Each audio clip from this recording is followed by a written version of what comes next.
Isn't this one and this one the same? Right, the options are the same, but the comments are different. We'll get started in about 30 seconds. I don't quite understand it. Yeah. Maybe we can get Nancy to explain it. Yeah, that would be helpful, wouldn't it?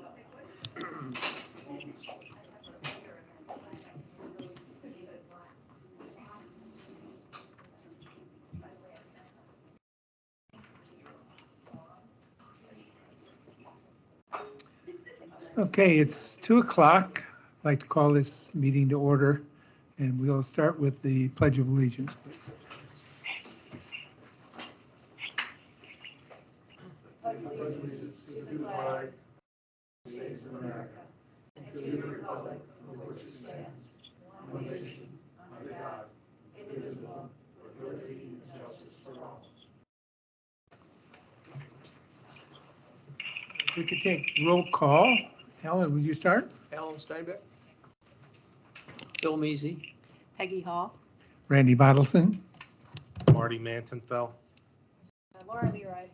And online is John Grego. I'm online. Well, you're going to turn your speaker down. I also have to have a vote. We have to make a motion. I vote. Yep, we have to make a motion to allow John to participate remotely What's your? due to extenuating circumstances or something. Yes. Whatever Tony would say. I forget Okay. the wording. Do we have such a motion? So moved. Second. Thank you. You got to take a All those vote. in favor? Yeah. Yes, all in favor? Aye. Opposed? Thank you. Okay. Got check. You'll have to turn your computer speakers off because otherwise you're going to get an echo. John. Okay, are we going to open this to public comment? Yeah, I have one public comment. It's from Nancy Straw regarding the future structure of PPAC and its subcommittee. This one, Laura, this microphone? Yep, everything is Okay. Thank you. I'm Nancy Straw, and I live in Pelican Preserve at 10505 Diamante Way. Thanks, Randy. I just handed out a sheet for you that I'll just explain very briefly here. The list of pros and cons that you got at the workshop on June 26th was initially prepared by the association, and then CDD staff added the additional information on the right-hand side that you see on the top of that sheet. And then the information, so I just really reproduced those first two options from the workshop at the top.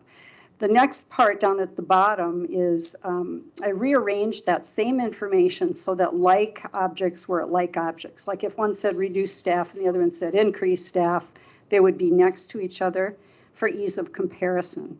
And then I also added some text, which is underlined and appears in blue. So anything that you see down there in blue that's underlined is new text that I'm personally responsible for. So any of that you see that you have questions about, let me know too. So as an example, I added that it would be a positive for the association to have their spending limit increased to $10,000. And at the same time, it's listed as a negative for the CDD, which makes a lot of sense because they would have less control over that. But then I noted in blue that the CDD would still receive copies of all invoices, which does provide a little extra review and control. So in the interest of time, I won't go through each item individually, but I invite your review, discussion, questions whenever it's appropriate for you. And as you can see, the first option is still the one that's preferred by the association. The pros seem to outweigh the cons, at least in our opinion, for this structure. But whichever option you choose for the future, please be assured that the association is committed to working with you and will be supportive of your choice, no matter what it is. We want to have a very positive relationship that's been evolving and developing well with the CDD and PPAC, and I thank you for your time and consideration.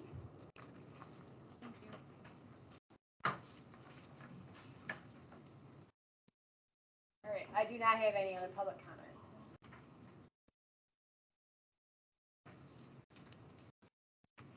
Are there any comments? Well, that comes later. I guess if you guys want to discuss that, we can talk about that when we get to the agenda item for the minutes. I mean, When we get to 7B, we can talk about it, if that's okay with you. Okay, But I do have a question about what Nancy said, though. Is that all right? Yeah, we can talk about that when we cut, because that's part of the operations and maintenance agreement, and that's All right. item 7B. All right, that's So, fine. I mean, Thank if you you. want to talk about it now and then talk about it again later, that's Well, okay, no, but I just guess thought- maybe I'm just confused because you're talking about 10,000 versus 5,000, but in the O&M, it talks about a $10,000. It's an aggregate, 10,000, it can't be more than 5 at any one. It doesn't say that, it just says aggregate 10,000. Yeah. Okay, So nothing says about 5,000. it's supposed to be a 5,000 single purchase, and anything not an aggregate more than 10. So does that have to be included in the O&M? If we revise the O&M, that could be one of the things that we discuss, yes. So Yeah. that would be part of 7B. All right, thank you.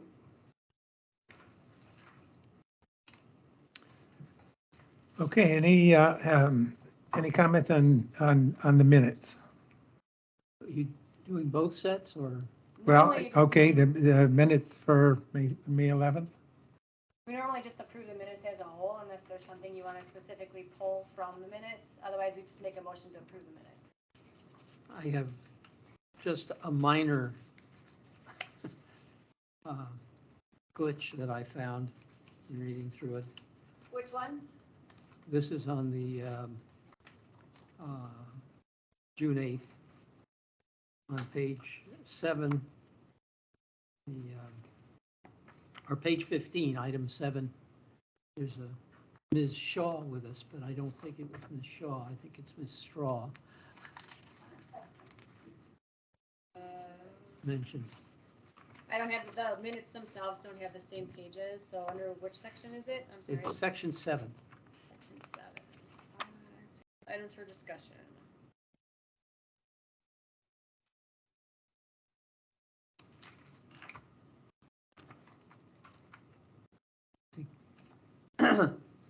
Shaw appears in there twice. I'm not seeing it. I didn't. Is it the main? Hmm? Is it the May one? minutes? It was, no, it was not. It was the June minutes. Can you open those up? Yeah, I'm looking at 7 and I don't see. I may have made a mistake, but Here's section 7. There's nothing in there. are you? Well, this is not the, Are you talking about this right here?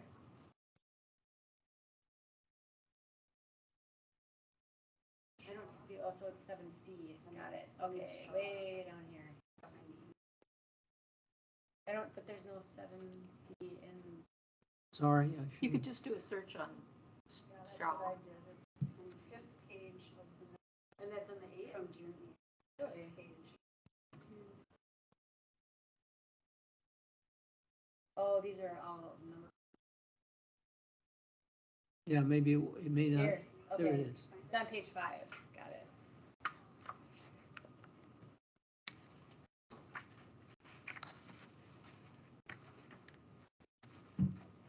It's actually item, oh, hey Georgia, can you make a note, all the numbering in these minutes is wonky, because it actually is under 9. It's actually, I see Ms. Shaw in there on number 7 I see- twice. I see Yeah, it. but just verify the numbering in this is not sequential. It goes from like 8 to 10, back to 7, then to 9, and so can you just verify the numbering of the paragraphs then too, please? Okay. Thank you. Anything else? I move that we approve both the May 11th and June 8th meeting minutes with the corrections noted by Bill. I second that. All in favor? Aye. Aye. Aye.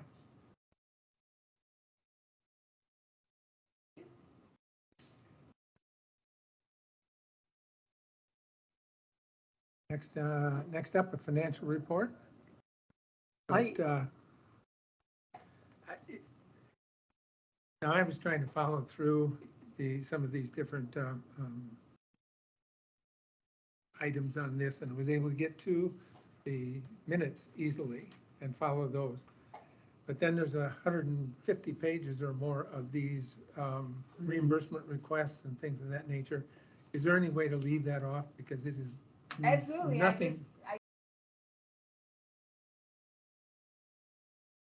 Summary pages, I think would Okay, be sufficient. So I think what I started doing is this page here, so is that all right if I Yes. just Yeah, provide that? Yes, That's good. that page I'm is good. totally okay with that. Yeah, Okay. All right, yeah, as long as that's what you want, that's fine. it's, Okay. I agree. Okay. It's So I was not, trying to include- get through it to see if there was I'll anything include else the- in the It was cumbersome. specifics I Yeah. couldn't, I just So lost this patience. shows you that's what I go through to reconcile these.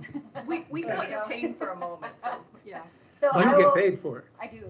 but, But I'll include this page here, that's the actual expense reimbursement request form that I get from KW, and then I'll include this, my little Summary. summary page for how I got to it. right, And then if you want to Okay. see any of the individual invoices, just let me know, and I can have that available. right. Are Not a there, problem, not a problem at all. That's much better. But I thought, let me go a step further. I thought we had discussed having an actual financial report, and just showing these expenditures is not the report. At one point, Alan was preparing a report that showed the I balance have sheet. that, yep, I have that, and I got the financials yesterday. The problem is our financials are due the second Thursday of the month, Okay, which is the day you have your meetings, which does not allow me to get them in your agenda packet a week ahead of time. well, could you, could we do the previous month even? Sure. Yes. I can actually show you the one for June. I did them yesterday when I got the information. I got them a day early, so, cause she's off today. Let me get this for you. I created a form and you can let me know if this works for you or not. I actually took Alan's form Yeah, and did it. I think that was, So,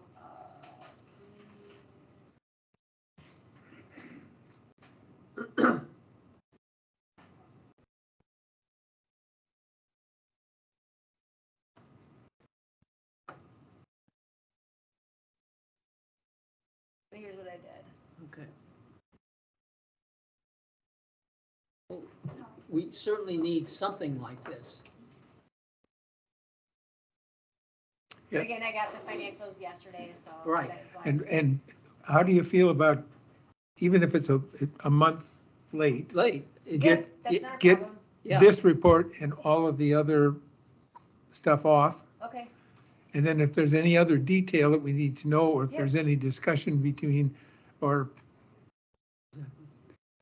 disagreement on payments of something of that nature that needs to be brought up, yep, we can just talk about that individually. yeah, just, you can contact me and I can, This Because should we be- understand there's going to be invoices that haven't been paid, but jobs have been done, or Sure. different things. There's going to be some lag to this, but right, at least this gives us some, Yeah. not a problem. And so this is actually current, this is as of June 30th. Yeah. So these are hot off the press. This should be, this report should be the first thing up in the financial report, Okay. and then the other things, but this gives the overview. Yeah, But I developed I took Alan's and tweaked it after Yeah. the last meeting when you asked about that. yeah, but I protected that, and so it's going to cost you. I'm very creative. That's Randy, he's running the meeting. Yes, Bob? Laura, A microphone, please. I could barely hear you today at the ponds meeting. sorry, Bob Geppert. At this morning's ponds meeting, we had a similar chart or the chart. My only question is, is this report going to be modified to include things that are committed to be spent? Yes, I haven't. It's not on here now, correct? Correct. But it will be. Yes. Okay, that's all. I just want to make sure you guys are all aware of it. Yeah, So if it what says I'll- that, Well, I mean, explain, they're my Okay. financials. So, Thank you. right now, the annual budget is here. This shows the year-to-date actual that has actually been spent. Yeah. And, anybody who is a committee chair would be more familiar with these. There was another column that we had inserted, or that I had inserted, that showed amounts that were like on outstanding purchase orders, so it's money that you've committed to spend. So that gives you a better idea of what you actually have left to spend. Right. Because here's what we've already paid for, here's what we know we have work outstanding for, or waiting invoice for, so here's what you actually only have left. So you'll add that column. Yeah, I'm still trying to figure out how to get it out of the system, because it's only my second month working in the new accounting system, and not everything has been, it's called encumbered. So not everything has been encumbered yet, so we're working our way through making sure that happens, and so until I have confidence that those numbers are correct, I'm hesitant to put them in here, so. It would be a good addition. Yeah, my goal is to have it for your August financials, so give me this month and next month to make sure everything is good. So maybe next month, but we'll see. I am working on it. Any questions? Any other comments? Okay, so we'll move to item A, review of Tetra Tech task authorization for bike lane improvement evaluation.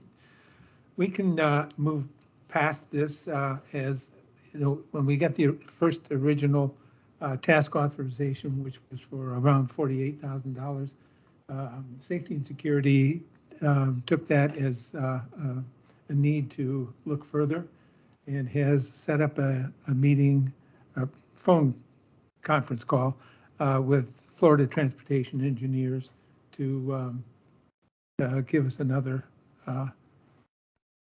look at the cost, as it was felt that this was excessive. So this one's for $6,500. That's right. Good.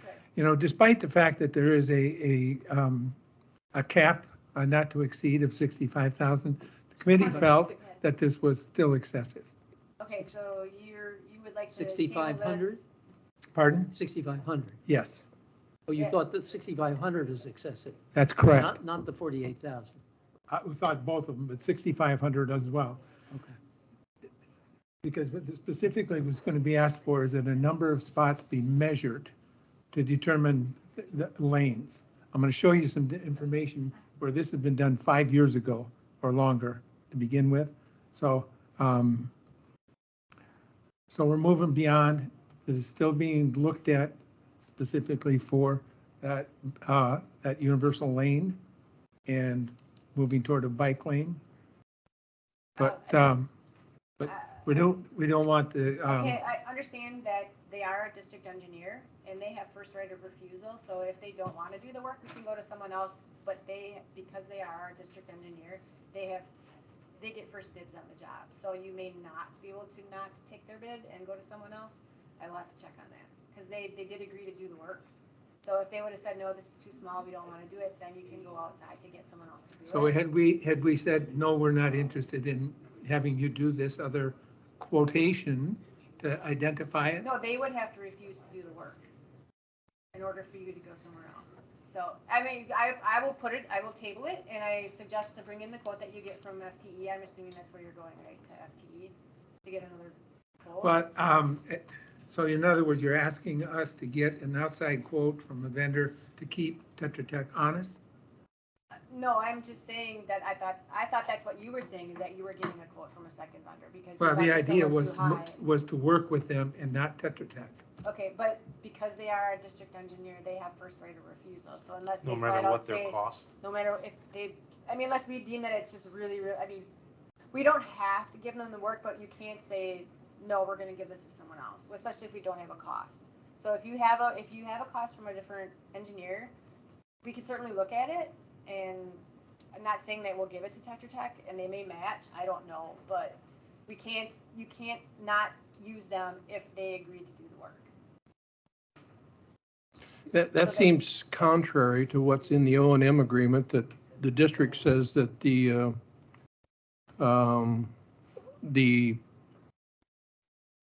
whoever's getting the bids for the PPCA are supposed to be doing. They're saying you got to go out and get more bids.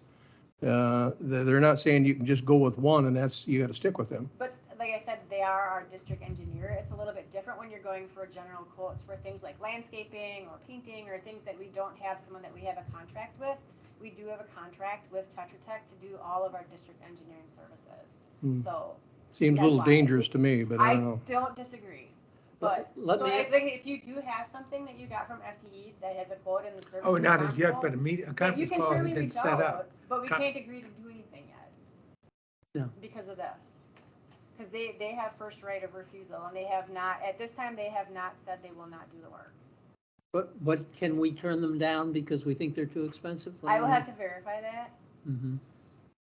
Or on their proposal. Normally, we haven't run into this issue, so this is. If we new for think me. it's excessive, can we change the amount that we approve on the Tetra Tech proposal? No, because it changes the scope. So you'd have to adjust the scope in order to get the price down, because the price that they quoted is not to exceed for whatever they agreed to do in their task authorization. So Randy, again, can you explain why you think that's excessive? I mean, what was the rationale behind the excessive statement? Well, Dean Groves has been a professional engineer in the transportation space Okay. for his whole career.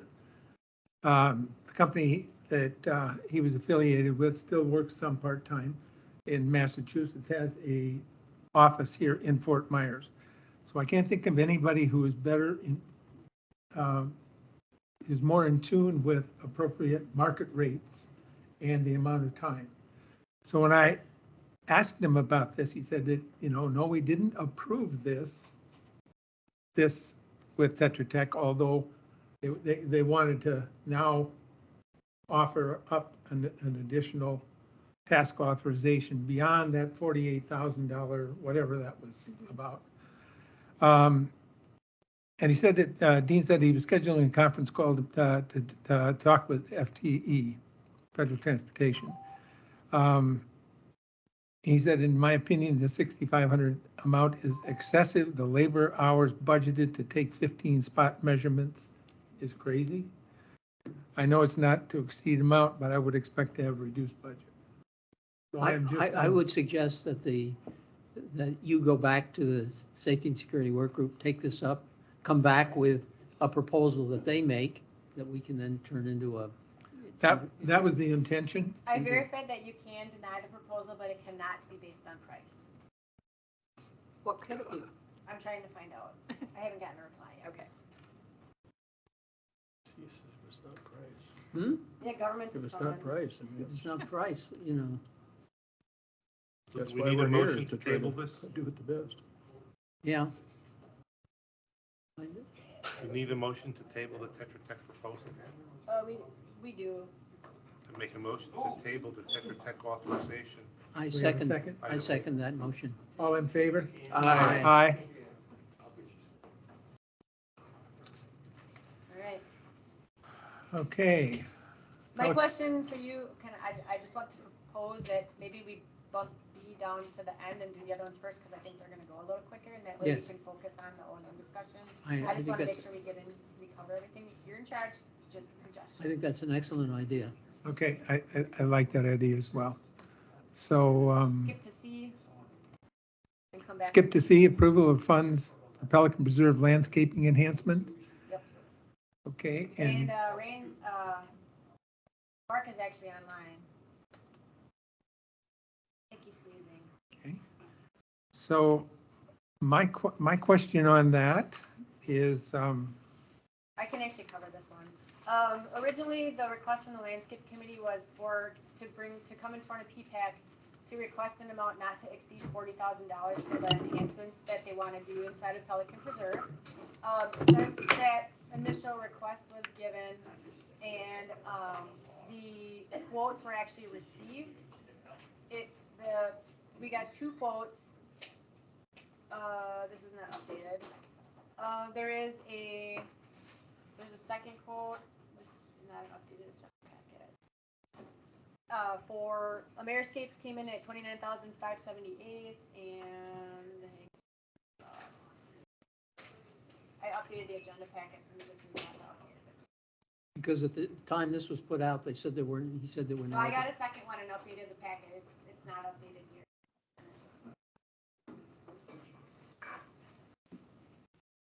Mark, is there a general preference to go with Ameriscape? There is on this. Basically, the only, what's that?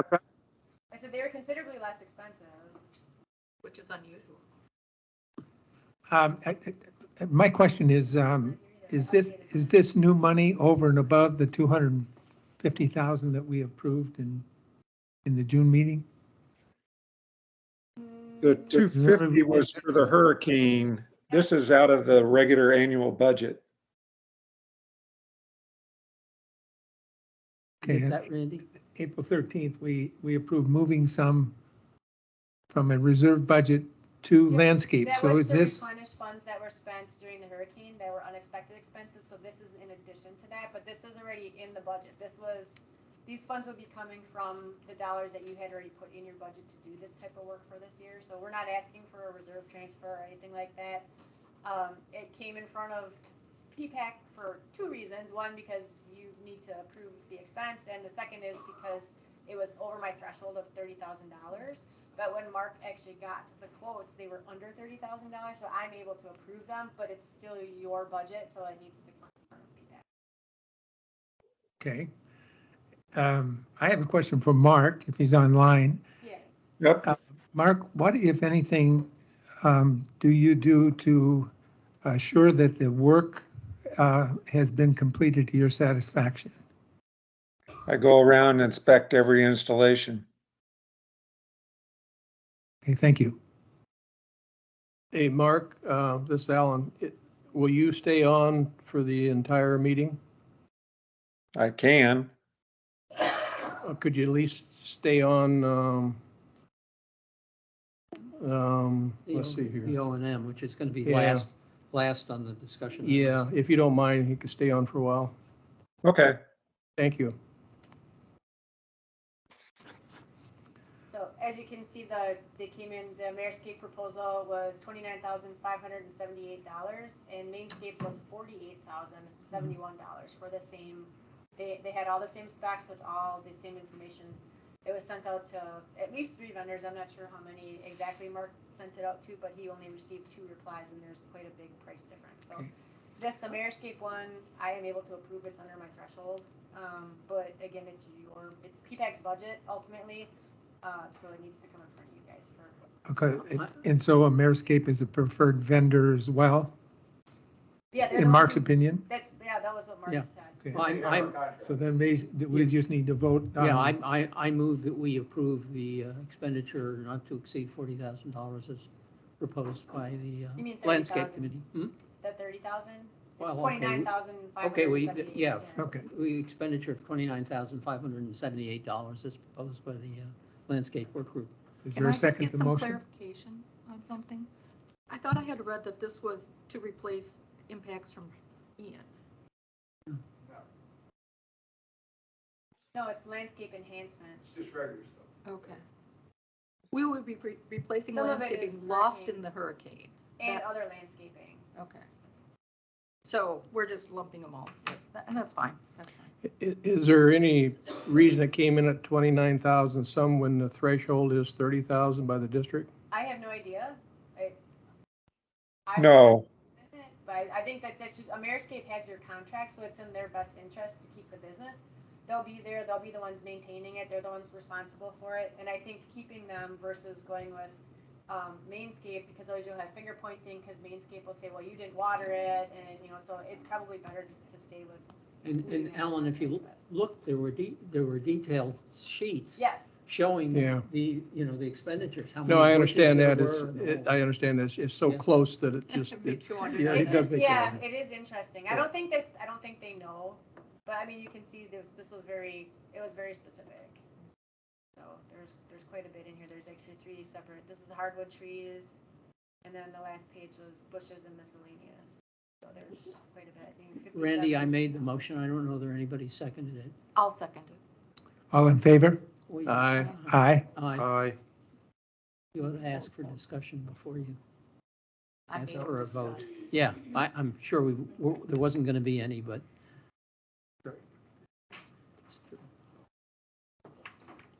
Well, this'll be fast. Yes, Jen. We were exchanging emails back and forth with Rock Solid. They contacted me and I'm like, I don't want to make that decision. I don't think we really have much of a choice. I just know we can't get the original color. Right. Jen Lewis with KW. So I was contacted by Tim with Rock Solid Pavers. Originally, we wanted to go with what was put in for Casella.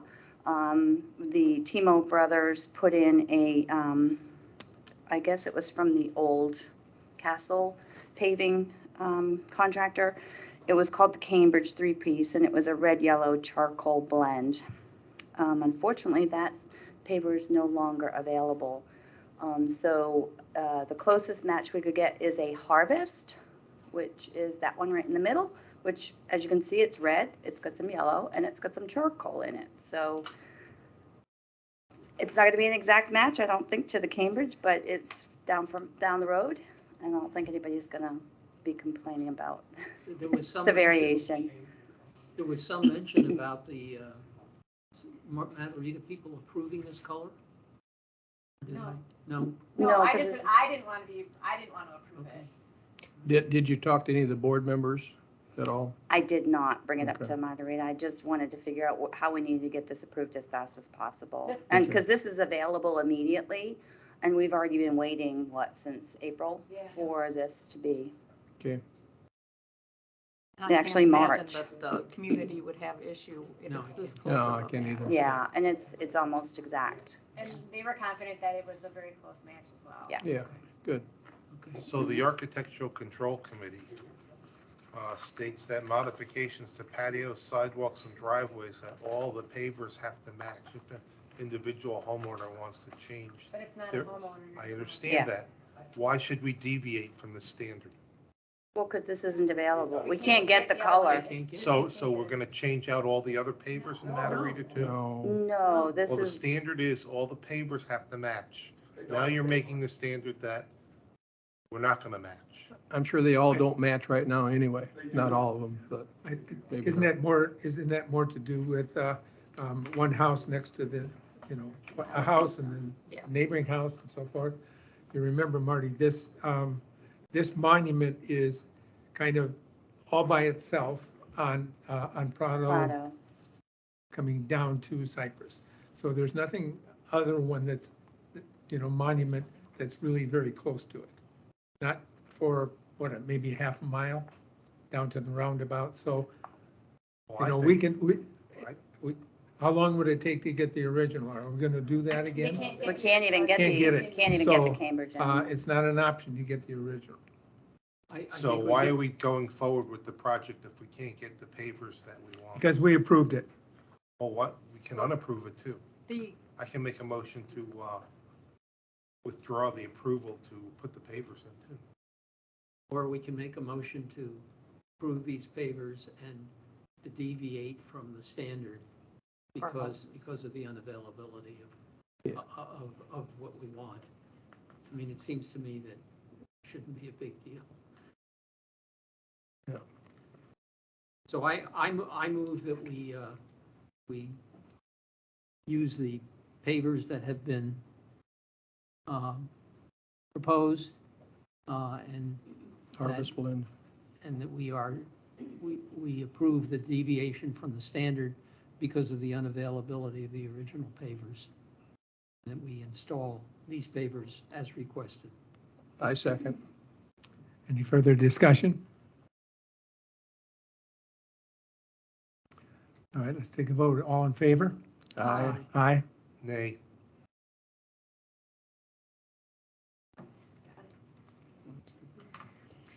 Okay, we have a couple of new people that want to be on the Safety and Security Committee. I had to change it for the pictures. Yeah, They thank came you. in weird. So the Safety and Security Committee had their meeting last week, I Yep. think it was. Yes. And they currently only have 4 members. Their goal is to have 7, so this would give them 6. So they're getting closer to where they need to be. So there's Edward Chudkowski and Larry Dixon. And they were approved by the Safety and Security Subcommittee, but since they are a subcommittee of PPAC, they need to come to PPAC for your approval. They will not go to the board, but so if you guys are good with them, they will officially be members of the Safety. Were these people interviewed, Randy? They were They- at the last meeting, right? Yes, they were They came to the meeting. approved at the last meeting. Both were in attendance. And we got a little bit of background. Do you want to put up their background? Or I can. Jennifer, do you want to talk to their background a bit before we?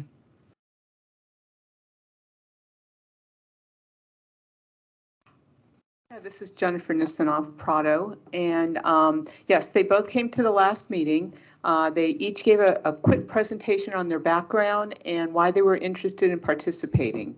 And we felt that they were both very sincere in their wish to come and help the development.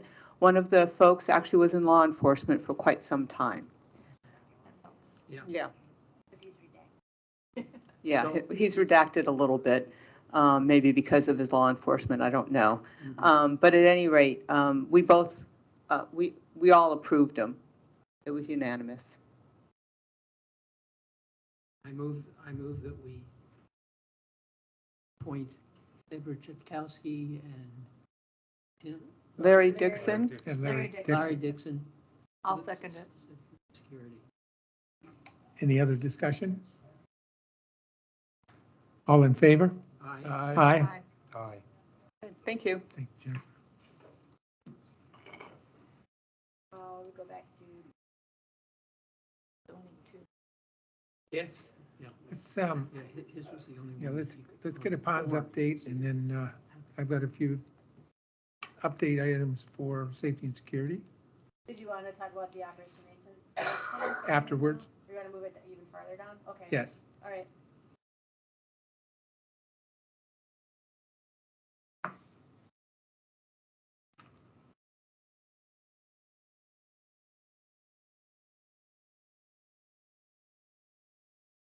What are we doing? Looking at subcommittees for a ponds update. Is there anything? Doug, do you want to cover this or? I can cover it.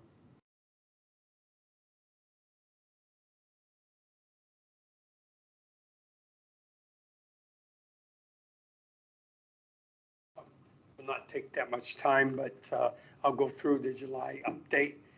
The adjustable You weirs. need to introduce yourself. Okay, Doug Zanter, I'm the head of this pond subcommittee. The July update is the adjustable weirs that we had at Weir 2, Weir 3, and Pond 38 are construction-wise complete. There's still some landscaping that's being done, grass, things like that, but they're operational now. So that if we had a hurricane, we could go and request them to be lowered to reduce the water level in our ponds in the community. So they're operational right now. There is some work that's still being done.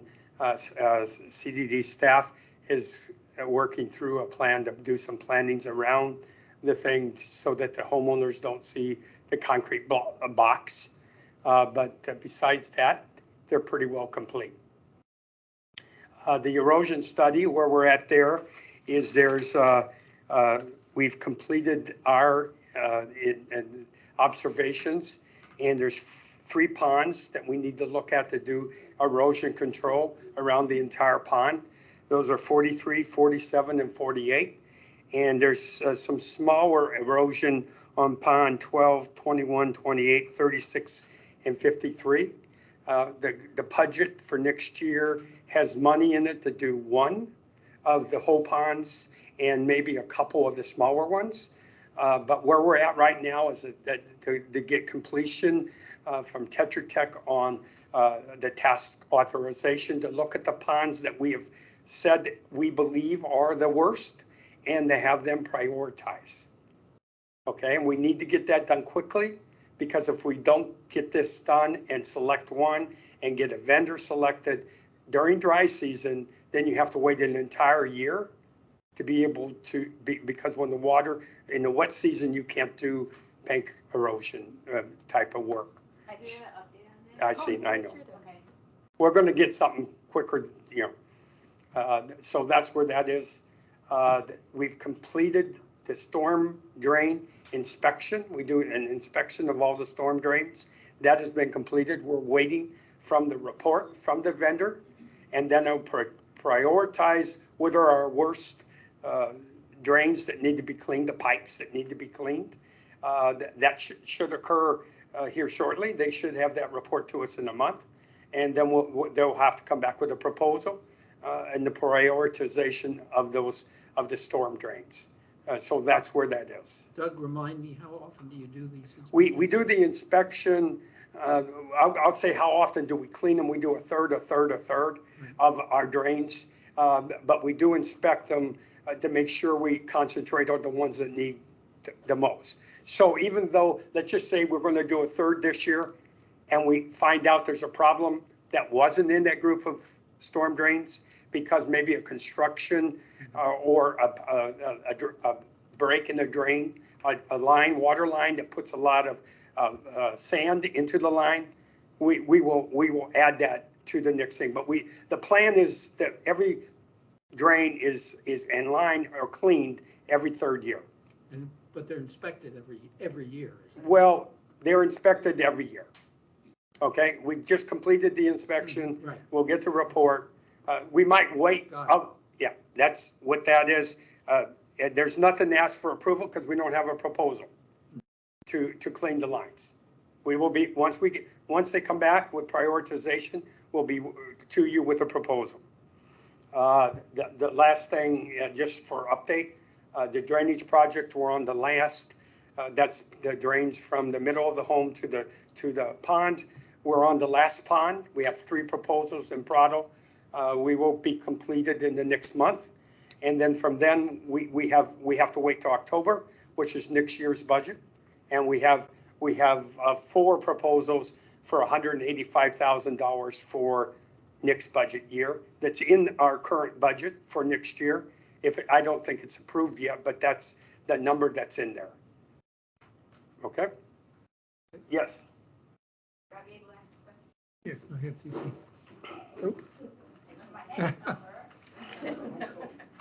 You're a woman after my own heart. That would be me. I'm so clumsy. Hi, I'm Cece Haas from Casella. Just a question for the Ponds Committee. And it just occurred to me, while the Weir project was being done behind Casella, there was an incident where the vendor had an accident, a slight misdirection of his vehicle, messed up the sod and things. They fixed it all.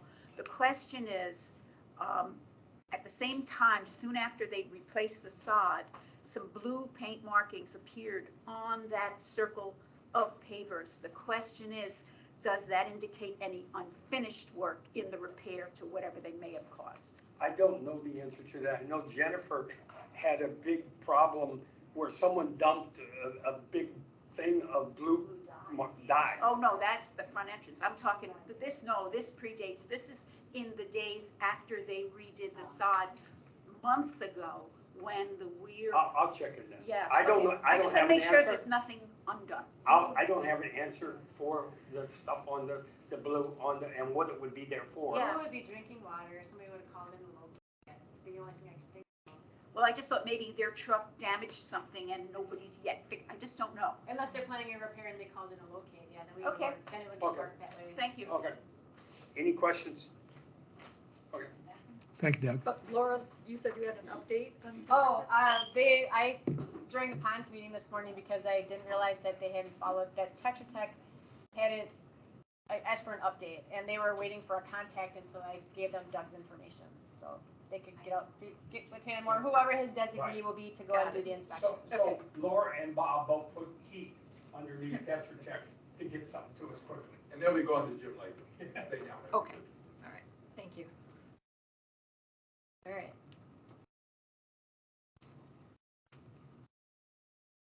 Randy, you got to move this along. Remember items. You said you wanted to do that next, or do you want to save That's that right. for after? I have a few different things to talk about for subcommittees and safety and security. And some will include the handouts that I gave to you.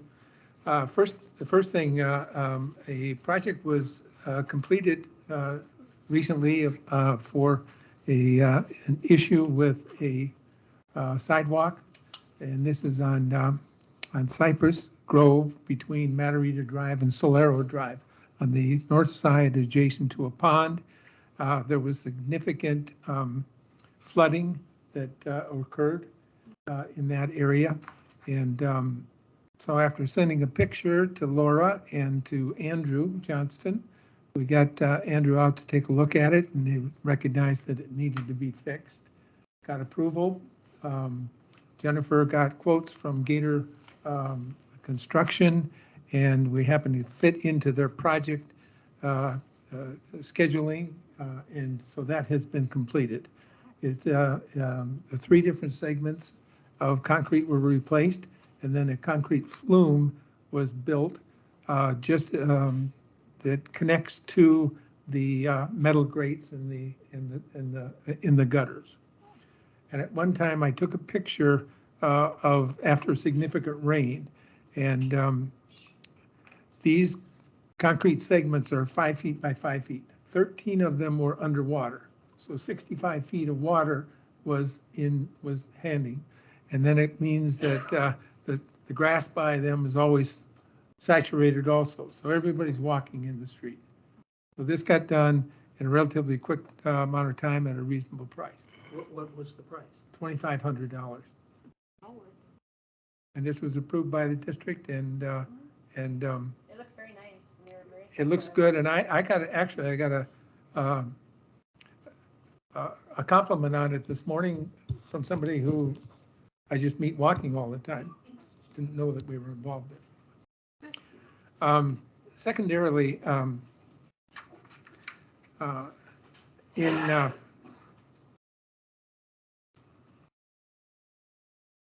wanted to bring up a couple of things that go back to a meeting that we had in April, let's see, I think it was the May meeting. We talked about a project to repaint the lines and the traffic lines.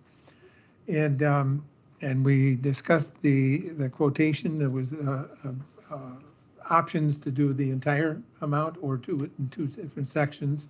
It was going to be about $40,000. The committee wanted to and decided to table that for until we determined what would happen relative to the universal lane and whether stenciled icons would need to be replaced. And so I wanted to bring up something. Dean Groves had in his files a copy of an engineering drawing from 2017. It was Johnson Engineering. They're primarily doing traffic studies. But the reason I wanted to bring this up is that it verifies what I found on the state, on City of Fort Myers, that we need 4 feet for a bicycle lane. And the city has a minimum of 10 feet for each of the vehicle lanes. So this one basically confirms that we have adequate space. We could do this repainting and then continue with the project of getting a permit with an engineering drawing once we figure out this engineering issue. And Andrew Johnson and I were out. We also did measurements and confirmed these dimensions on this. So I bring it up with the request that we revisit this and perhaps decide if we can proceed with this repainting, and whether we would want to, if we agree to do that, do we want to do it in one step or in 2 steps? So just let me understand, we would repaint the lines that define the universal lane on the right. We just wouldn't have. Yes, we would. We wouldn't have the stencils. That's correct. And we have gotten, Jen has gotten a subsequent quote from this D&G Electric, or I'm sorry, D&G Pavement Solutions for stencils for the bicycle icons if we do that at a later date. But once again, we need to have some engineering drawings and apparently additional confirmation that we have adequate space in our adequate width to get this done, and then ask for a permit to create this as a bicycle lane. Because as it is now, we have signs on the streets that say share the road. That means anybody can drive in that lane, according to City of Fort Myers. So we have to go through this, and if we want to do it right, we need to get a permit from the city. So is the bicycle lane 4 feet now? It is 4 feet. So that stripe would be painted at the same location? The outside of that lane would be painted. Yeah. And then it just goes to there is no, it goes to the gutter. There's no painted line at that. Yeah. So But then, within that 4 feet, what we would do after we get the permit to make it, this D&G could come back and do the stenciling to put the bike icons in place. Okay, but I guess what I'm trying to figure out here is, because in your proposal here, it says one lane would stay the same at 10 feet. Another lane would have to be changed to 10 feet. No. That's what that's what it says. Yeah, no, I didn't want to confuse that issue. Andrew and I measured them at 11 feet for each of the lanes. This was a recommendation. If you want to change it to a bike lane, this is what it needs, and here's what you'd have to do, which is increase it to 6 feet. So we wouldn't be painting different lanes than what's there now. We would not. We would Yeah. paint the existing one. So the only right. reason I brought this is that it's proof, if you will, from an engineering firm that we have adequate space to Okay, put in a good. bike lane if we get to that move. And that we can get this job done now, because there's no permitting involved, and it's not going to get pushed off for months if we move on this. And if we do it all at one time, how much did you say it's going to cost? We have $40,000. I say we do it all at one time. And so we can move forward with that. We can move forward There's with that. no other permitting. There would be no issue, there would be no issue with, there's no permitting required, and there would be no issue with changing the lanes for repainting. We would just simply get the same person back to paint the icons. Laura, do we have that money in already in the budget someplace? Or No, the original agenda item had a proposal to move the money from unassigned reserve to road and sidewalk maintenance. I'm looking Okay. at, that's on what Randy handed out, if you look at from the 8th. Okay. So there is not that- money in the budget. You would have That to was kind move. of a second sheet Yeah. that I, So you still need to go out and get a bid to do the work? no, Jennifer has gotten the bids, and we talked about this at the May meeting. Can you remind me, I'm sorry, just because based on the agenda that you handed out, or the agenda item from June, D&G was the most expensive.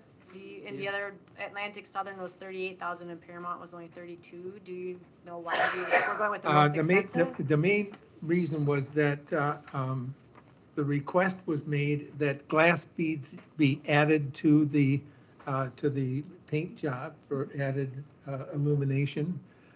The other companies did not include that. Okay, so theirs was more because they include that. Okay, I Exactly. was just asking. I remembered there was a reason, but I couldn't remember what Yeah. it was. And so that's where the recommendation for D&G came down from safety and security. Randy, you mentioned many dimensions. You mentioned 11 and a half feet for each lane. 11 feet for each. 11 feet for each lane. And then you also mentioned the bike lane is 4 feet. You also mentioned 6 feet. What was the 6 feet dimension associated the one- with this? We got a little confused with this Johnson Engineering. They used their dimensions to say, as a proof source for that we have enough space to do this. They were saying, if you want to have a bike lane and a golf cart lane, you need to make it 6 feet. But we currently have, Only are 4 considered feet, so it'll be a bike lane. yes. So we're currently considered a golf cart community, and we have signs up that say share the road. That means anybody can ride there. It doesn't, so the whole idea behind this is that the overwhelming feeling is that now. You're putting the golf carts it's into the appropriate. traffic lanes now. Yeah. Right? Is that it's appropriate to have bikes. I think we're pretty much in agreement with that. So you're In putting the golf carts into the traffic lanes. That's correct. That's correct. Well, they're already allowed there. So. Yes. I think That would not be done right away. That would be done later when we put the stenciling in, I assume. once we get, some engineering work done to submit a permit to the city to have it done correctly. It happened in the past, and I don't have all the details on it, but it got taken up because apparently we got over our skis or something. Randy, is the 40,000 just for painting? That doesn't include the engineering or the stenciling? There is no engineering or permitting necessary for this. So this is the painting job. So it's And not if you, gonna cost I think more. it, I mean, the stenciling will cost more. yeah, the stenciling once would we be get the additional. permit for the bikes. That's later. That's later. Yeah. It's probably Okay. another, I think I have the copy in here somewhere on So my, it's to repaint the existing lines with paint that has the glass beads in it for the bike, for the 4-foot lane. That's what this is for? This, no, this is for, this, This is for all. yeah, this, all the of- stenciling. Okay, I have. Oh, that's the that. stenciling as Yeah, well? I've got that. Okay. So they would come Okay. back to do the stenciling. All right, so the stenciling, the quote for the stenciling has come in at $4,800. I didn't really want to bring that up now because it's premature. Right. What I'd like to get discussion on and see if we can get approval is doing the lanes that we currently have. Because I think you could, unless you need to go back and look at them and see if they, Is this including the traffic lanes and the bike lanes? pedestrian lanes, all the All the lanes lanes. on, On Pelican, on Cypress, and on Prado. Prado.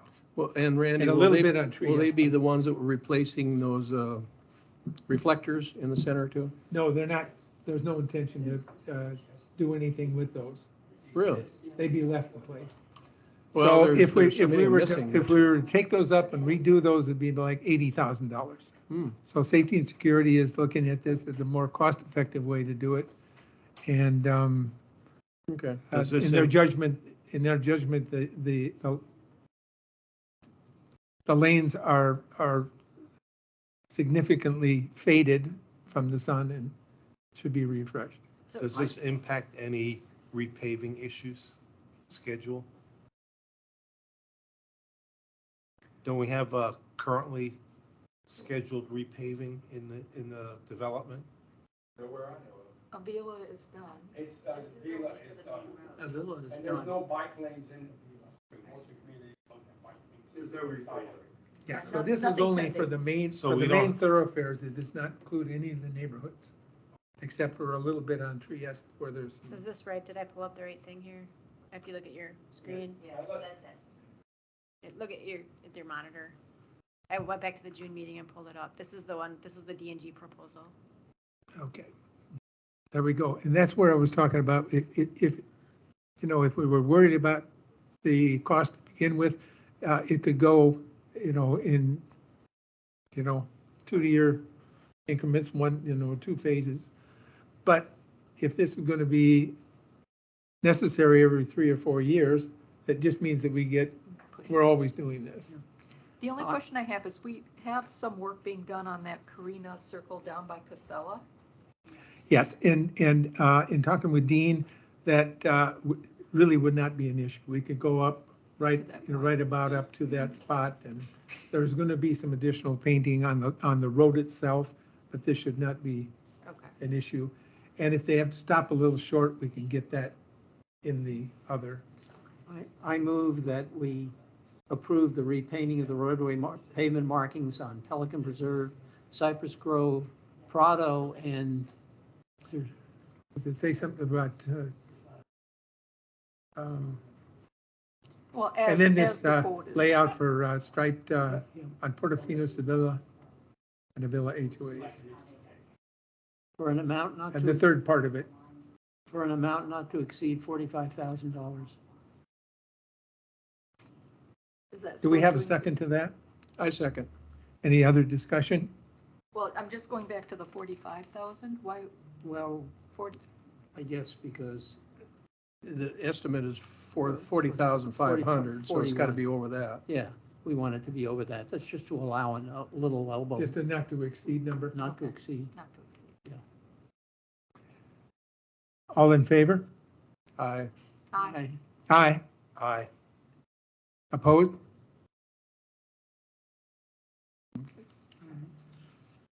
All right, thank you. Randy, I have one. All right. If you're, when you're Nope. done with One yours. more Yeah. quick thing, if I could. So I'm just, sorry, I just need to make sure. So you guys voted to approve the proposal from D&G for amount not to exceed $45,000? And are we still gonna move forward then with transferring that from the reserves as proposed at the June meeting? Mhm. Yes, Okay, I will need to take that to the board because it's over my spending threshold. So okay, I can take it next week. excellent. And Jennifer had confirmed that this was going to be a quote that was going to last. They were going to be patient with us as far as our timing was concerned. Okay. All right. One other thing I Yeah, wanted once to it's approved. cover quickly is this single sheet that says Florida Transportation Engineering on the top of Bonito Boulevard. We authorized, I think, $4,000 for them to come up with some engineering drawings and some options that we could take a look at. We believe we discussed these in May, and none of them were either cost-effective or ideal for us to consider at that time. However, what you're looking at is a speed hump that would cover both lanes on Bonito. And the idea being that this could be placed just in front of the intersection of Bonito Boulevard, or I mean to Vincenza. To try to avoid, people driving up on, around or skirting it as they do now with the rumble strips. So this is still a work in progress. We're trying to get Zoom meeting together with members of that community. I think Jennifer has reached out to the president of the HOA, and then we will want to get somebody from the community association and otherwise to talk about whether this would be something they could get behind.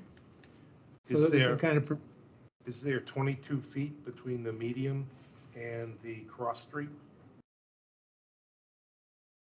Because this will have 22 feet in length, this hump. Is there it's that much intended, room? it's intended to cover both lanes. Right. But what I'm saying is, when you're coming down that street, there's an island in the middle. Yeah. Right? The island ends, and then you have the cross street. Do you have 22 feet between the end of the island and that cross street? This would be placed, from the end of that island, what is there, another 100 feet or 200 feet? Oh, there's plenty. Plenty There's of quite room a- there? I think there's plenty distance. of room. So the intention of this would be placed just before that intersection to increase it.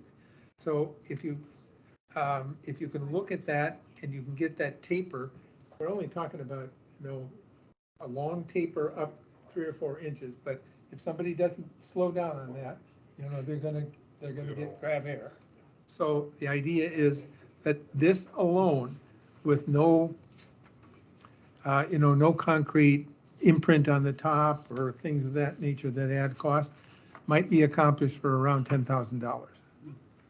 So this is kind of the quest continues on this particular issue. It's been a hot button for some time, but. This is a good idea. I've seen. So this is kind of what, and I have pictures on my phone of one that was in a neighborhood that's just kind of just behind that Publix on State Road 82. There's a community there, sort of behind the Dairy Queen and some of those businesses that has this in place. So the rumble strips would Jennifer? go away? Yeah. And then this would come into play? Well, at Yes. least they go away on our side of the road. They go away on- Assuming that they Yeah. would be pulled up on. Then we'd have to come to Nancy to ask her to pay for the ones on their property to go away. I'd have to quit going around them. Jennifer? Thank you. Jen Lewis with KW. I just have a quick question. I think so Vicenza community, apparently there's supposed to be so many homeowners that approve this project. Do we know if that is actually accurate? Have we talked to Fort Myers Public Works? Because I think Chelsea and I were talking about it, I think in one of those meetings, Yeah, Laura. and I had Yeah. discussions with the city about it as well. Yeah. And we just weren't sure if that was accurate information that we were given, whether if we really need Vicenza's input in this. So I just maybe want to see if we can check on that a little further, whether we need their approval for the We have project or been not. operating under the assumption, told to us by Laura, that the city doesn't care how big that community is. They are the one the most affected by it, Okay, and that we needed 2/3 written approval. That's So- what I got from the city. That's what they Yes. told me. So Okay. of the 30 homes, we need 20 to give us a written approval to make any kind of change. okay, So we can't do anything at all. We can't take up the rumble strips. We can't modify anything. okay. So that's the first step. We have to get them on board, and Okay, And I just, think- in a I meeting, think Chelsea thought everybody's- that was inaccurate because she thought that they were pushing it a little bit on that, but I didn't know if, if Well- there's any wiggle room with the Fort Myers. I don't If you know, were I to think find if we- anything different, please let us know. Okay. Yeah, the guy who, I had to write in an email from the guy who oversees all this stuff at the city, so. Oh, anyways. Caracas, yeah. So this subject is, continues to be discussed and, but if there were any easy answers, we would have gotten it done by now. A long time ago. Great. So, Yeah, we've been talking about this for a long, I think almost as long as I've been here, it seems like, so it's been years, couple of years, it feels like, we've been talking about this. Yep. That's because people are still complaining about it. Yeah. Well, yes, and, ultimately, I think we found that we cannot modify behavior. People aren't gonna go over those rumble strips, they'll drive around them, they'll go up on the grass, Yep. whatever. And now we're getting more complaints about the noise that rumble strips make, because there's a lot of traffic. Yep. And so nobody in the community or in that neighborhood likes them either. Yeah. So hopefully it would be an easy sell if we get the correct answer. It seems like it would be now, because I think that's what it sounds like that's what they have now is what they thought they wanted, and now that they have it, they don't want it. And so this would be a solution. Yeah. So initially, what they were asking for was a stop sign. But the city would not give a permit for that because it's not appropriate in that road. There's not any accidents, there's not any, you don't get Doesn't meet the 300 cars an criteria. hour It going has to by do with there. the road width and the speed limit and all I think striping you and, can't, you yeah. can't use stop For signs. to many limit- reasons. Limit speed. So that kind of covers what I wanted to cover. I have for your safety and stuff. security. So we had a conversation via email yesterday with Will at Passarella for the GIS system. We've got some additional layers that could be added at this point. However, we've tapped out the ponds budget for GIS, and I believe, Laura, we've tapped out the, Yeah, we The budgeted landscaping? just enough to cover what the original, Right. I'm trying to open it, it's fighting Okay. me. So the majority of the ask that we want to do is to work, to add additional funds, to add additional layers that we had identified as being beneficial to the community, both for the landscaping group and for a bit for. And some of the need for the additional funds has to do with the work that we're doing for the landscaping, identifying the boundaries of who owns what, Right. which is part of what took this over because we weren't planning on that when we put the budget together last year. And I know that that's something that's very important Well, to it's get key done, to- so. I mean, we fully support it, it's well within my authority, but I did not want to go ahead and sign these until they were brought before you, because it is your budget, so if you are okay with it, I am okay with signing off. And this would be moving from unassigned, So it's a total of $10,000, $6,500 for this one and $3,500 for this one. Okay, so it's two, They're two separate budget line Yeah. items, one is ponds and one is landscape. So 3,500 was ponds, right, and 6,500 was 10, landscaping. 10 grand. So a total of 10,000. Is this by the Passarella company? This is all Passarella, yes. And so is this like adding additional layers onto that Correct. map? Yes. Because It'd we, be identifying where the boundaries are and then adding those layers onto the map. Both Okay. for ponds and for so I think landscaping. I think we approved $13,000 to add all the streetlights to this map And despite, this is in addition to that. this is, but the last time we talked about this. mhm. So the map is belonged to the district, even if the, But right now, Items. the map exists only on your website. We don't have any of this data in our GIS system. So we built out our own GIS system, which is called Cartograph. And our goal is we're trying to stay in sync with Passarella as far as the information that they're putting on the map that they maintain for Pelican, as well as the map that they're helping us build in our Cartograph. And then once we have Cartograph ready, we'll integrate your Pelican stuff into ours. So we're trying to keep everything even as well as far as like what you have way more information on your map than we have on ours. So your map is very thorough. So we want to make sure that we keep that information flowing. And I know that your community really uses those maps. It's very cool. I will say I'm a little jealous, so. I fully support the extra money, but again, it's your budget. I think this will keep them moving. Otherwise, what'll happen is they'll have to pause work until October when the new budget kicks in. So that's the other option, is to not approve it, and then they won't be able to do any more work until October. Where are those maps accessible? On your website, your portal. Okay. And if Marty, if you ever want a demo or something, I can talk, well, no, shoot, you can't talk to me. We can't talk to each The bridges aren't in there. Talk to other. Doug. Correct. They will be. I'll send you a website link. All right. So where are we at with the unassigned reserves? Let me see the June financials here. I think it was too many folders, just a minute. I'm hoping we get rain.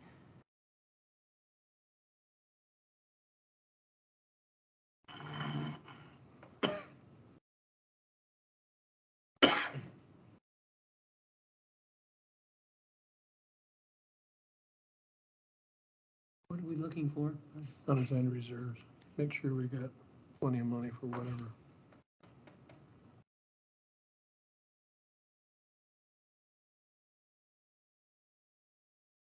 You are the second column. Unassigned, You have almost $2 million in there. all right. Plenty of money. Probably will cover it. I didn't think it was a problem, but I just wanted to be sure. Yeah, thank It's you. always good. So if you need So to you had make the a, 45,000 that you approved for the paint, the striping, painting, and then 10,000 here, so that'd be 55,000. good. Okay, So so Peggy, if you want to make a. Yeah, I'll make a motion that we accept both of the proposals for the GIS engagement with Passarella, not to exceed the amounts indicated. It was 10,000? $6,500 for 35. landscaping and $3,500 to ponds, because they have their own budget line. Yep. I'll second it. Any discussion? All in favor? Aye. Aye. Aye. All right, I will make that happen. I'll get those signed tomorrow. Thank you. All right, we can, you want to save, we'll save the agenda till after we discuss. I think that's everything except the O&M discussion then.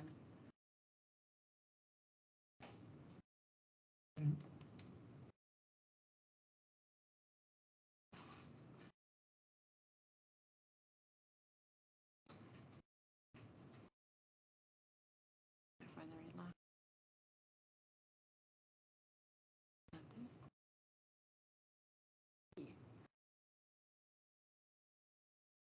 All right, you let me know where you'd like me to go. I'm just Vanna. Well, I think this isn't this the last? This is our last item. The Yep, item this on the was budget? item 7B. I believe we've covered everything except items 10 and 11. So this is item 7B on the agenda. So do we want to start with a recap of where we left off after the workshop? yeah, that would be a good idea. Someone can do that. Do you want me to just try to wing it? Yeah. Yeah, you guys are running Sure. it. I'll just chime in if I need to. Okay. So during our workshop, we looked at the options that were presented, had a lot of robust discussion on the pros and cons. We did feel we were fairly limited with being able to not query the people, the experts that were in the audience, and then we finally did end up having, Faye did talk a bit about what she wanted, and Doug talked.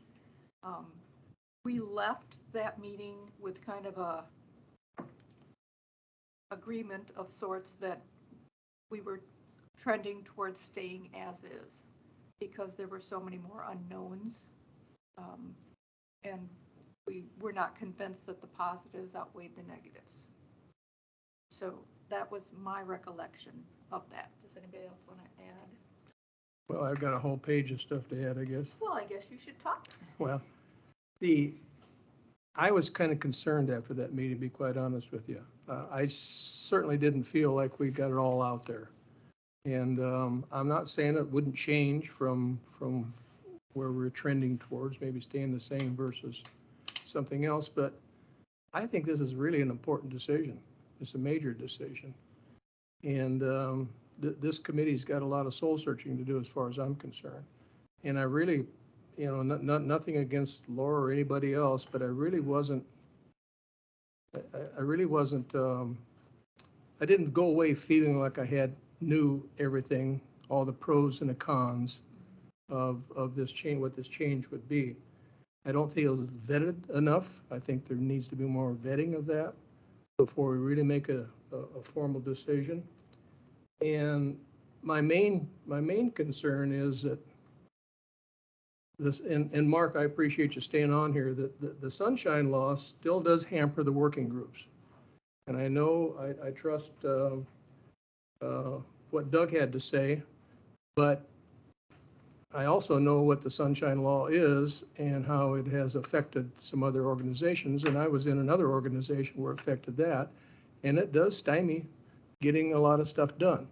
It's a law, I'm sure it was put into place for valid reasons, but it's tough. It's tough for organizations like this to kind of get around it. And so I'm really concerned, what happens if Doug, what happens if Mark, what happens if Dean Groves quit? We've got those work groups out there, and somebody else would probably step up and take their place. But it's a tough situation for them to, and the example that was used, when Mark goes out to do something, he's got to ride in a cart by himself, and somebody else rides in a cart by themselves, and somebody else rides in a cart, and then they take notes, and then they got to go back and have a meeting. And they can't even talk about it while they're out there. Well, that certainly does not provide for good, effective communication and trying to get stuff done. That's just my thought. But I do think that we need more efficiency and more effectiveness, and I think we need some motivation by the groups, so that they can collaborate and be able to talk about things. So that's what concerns me. Now, I'm not saying that Doug said that he's found a way around it, that he can do that, but he also said that sometimes it does hamper things. I heard him say that here at the last meeting. And so I guess I'm kind of interested in what Mark would have to say, because that's really an important position as well. And how he's handling that right now. So that kind of gives us an idea where maybe if we should vet this even further. And I do appreciate Tony's knowledge, and I do appreciate all the work that Tony's done. But when you take the PPAC law, you could probably give that to 10 different attorneys to figure out how it should be, how you should operate underneath it. You might get 10 different opinions. And so that's another thing that I think ought to be vetted in the future for us. And so anyway, there has to be a better working system, in my opinion, just my opinion. But I'll leave it at that. And I think it's for us to maybe work a little harder on it in the future here and try to figure out maybe what is the best system. I'm not saying what we've got going now shouldn't be the one, but let's find out for sure if it should be or not. But Mark, are you having any issues, or are you totally satisfied with what's going on, or what? Well, I'm not totally satisfied. It's as you said, we drive around in a cart and we can't talk to each other until we get back and have a meeting and try and figure out what everybody was looking at the same time. But then again, with what the PPCA is proposed, from what little I've heard about it, they're asking for a lot of trust that they'll get things worked out for us, which I don't know how confident I am at this time. I don't know that it's been vetted well enough to make a decision to try and go with them. With what we have now, I can work with it. It's not the best, but we can deal with it at this point. Thank you. Thanks, Mark. Has Dean mentioned anything? Yes, I had a real good conversation with Dean about this issue today. Because at the last workshop, I hadn't gotten a real answer. But he is of the opinion that he would be in favor of of reporting to the community association with the safety and security, primarily to get out from under the sunshine laws. I would suggest a couple of things. The way that our group has worked with our subcommittees, we give a lot of discretion in terms of who's going to be the chairman, and a number of different things that community association has some pretty strict bullet points on. I think they need to work that out. The other thing that's been of concern to me is in this O&M agreement, the idea that we can take everything away from KW and put it all on the district. Now, I've had two examples where I have personally come into what were really urgent or almost emergency situations. First of all, this sidewalk that I talked about last week, we showed up, and after some digging was done, we found it out there was a sprinkler head that needed to be capped. I called Jen Lewis before I got to her office. She'd been in touch with Ameriscapes. This was something that was urgent, needed to be addressed that day because the people were there. Second thing is when we had the light for Cypress Pelican Preserve, I was there and identified that it was not the light that we originally ordered a year ago. And it would have been put up and otherwise. So once again, I called Jen and she got in with West Coast. By the time I got to her office, she pulled out their original paperwork regarding this. And so my concern is that if this group, this O&M agreement, if you're trying to take everything away from KW, that I think it's going to be a mistake. And we will regret it because everybody in our community is accustomed to calling the property manager for any number of things. They're not accustomed to calling the district.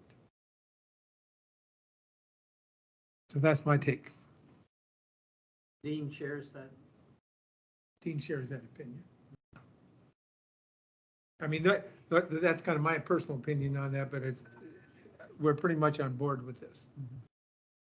So I have a question. So when you go out on location to inspect something, you're not allowed to talk to each other until you come back and have a meeting.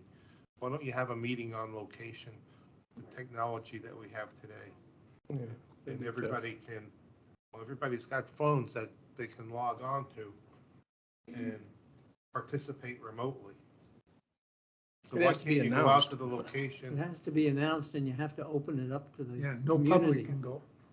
Well, you can make announcements and put it out ahead of time that this meeting location will be at this pond on this date.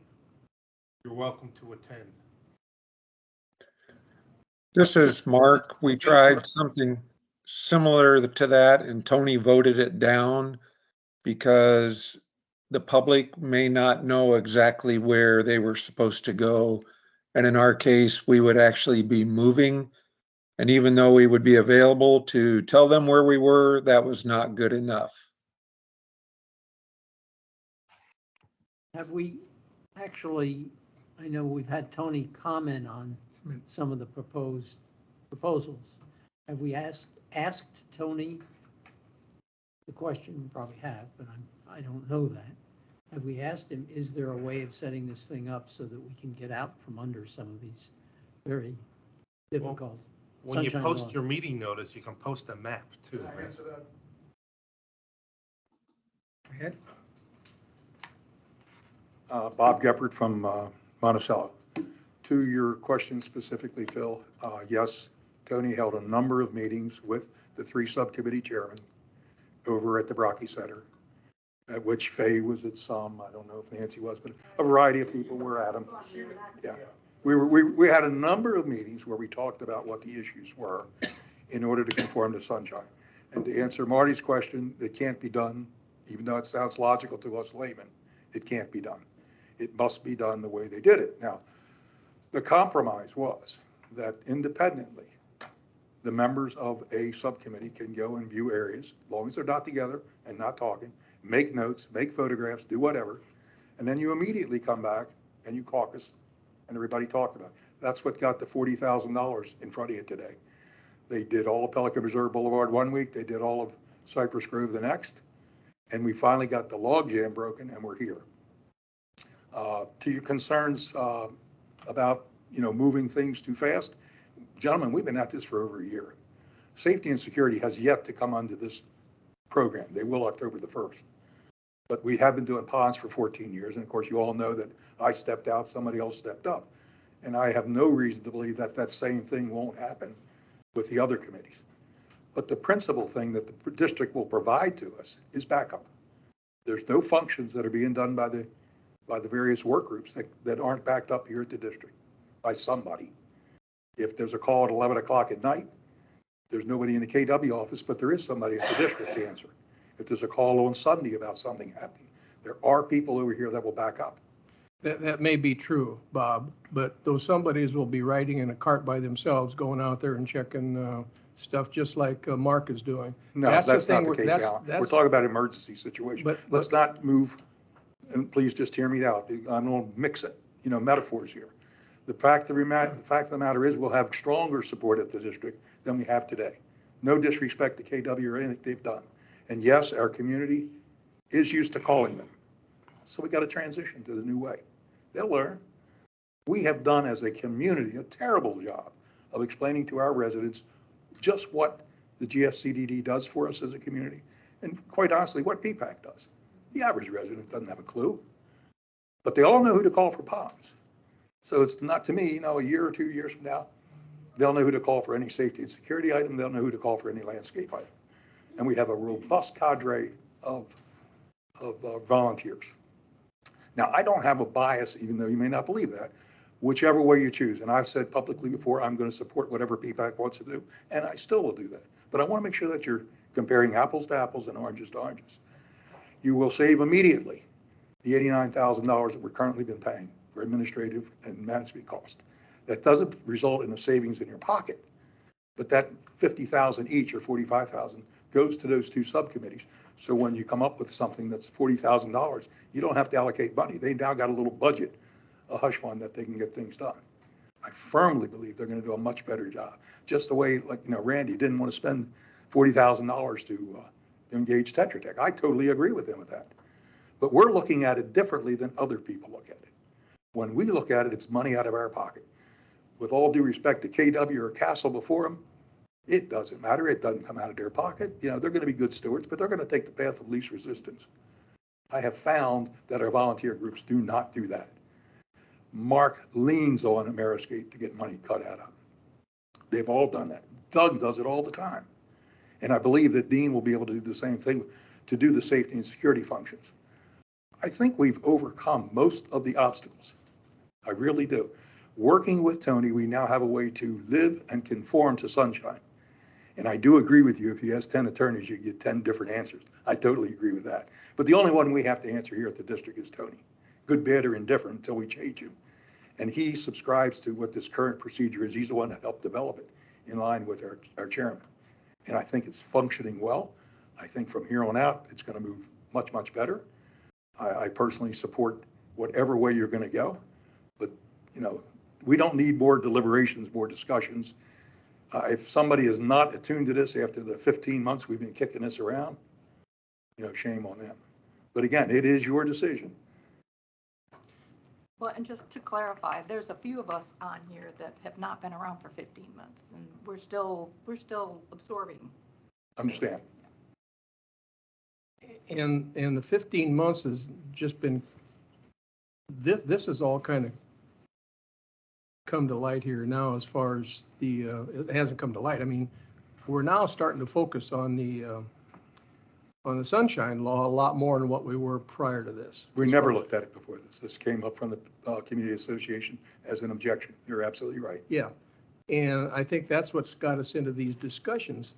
And that's what's got us into the pros and cons of each one. Yep. I'm not saying which one is better. I would just like to know more information.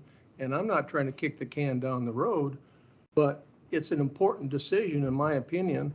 And whatever we do, we ought to really be solid in our mind that that's Yeah. the way we want to go. I guess I'm disappointed that whatever the questions were didn't come out in the workshop, but again, the audience didn't contribute. But, I totally support openness and the dialogue, I really do.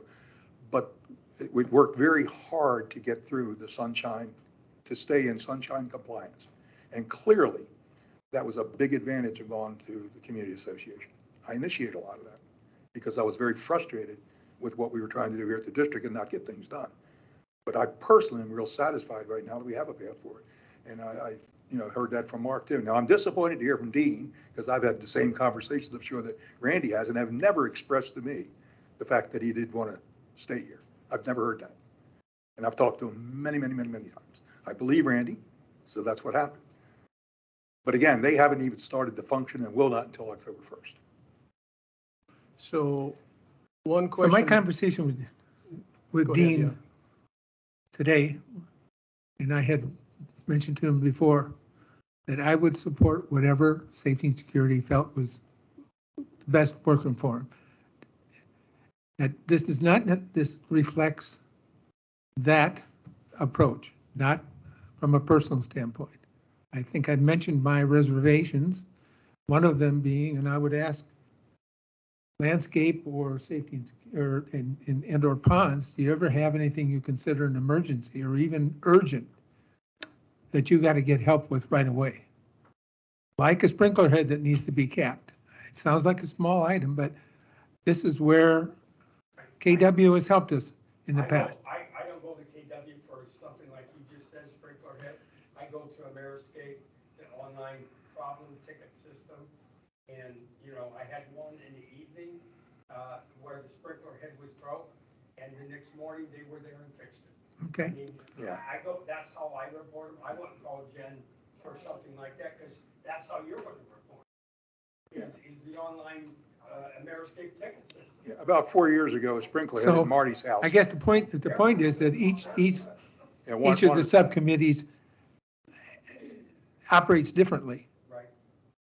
And while I can, appreciate the efforts of each of them individually, you can't look at them, one is equal to the other. They're not apples and, Ponds is the most mature, no doubt about it. And then landscape second.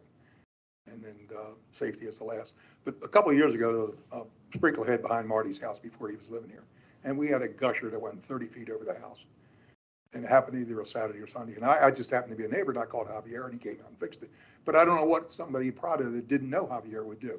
So there's a good point. But if we communicate to our entire community that we now have a hotline number that's 24/7 manned up, that's better than what we got today.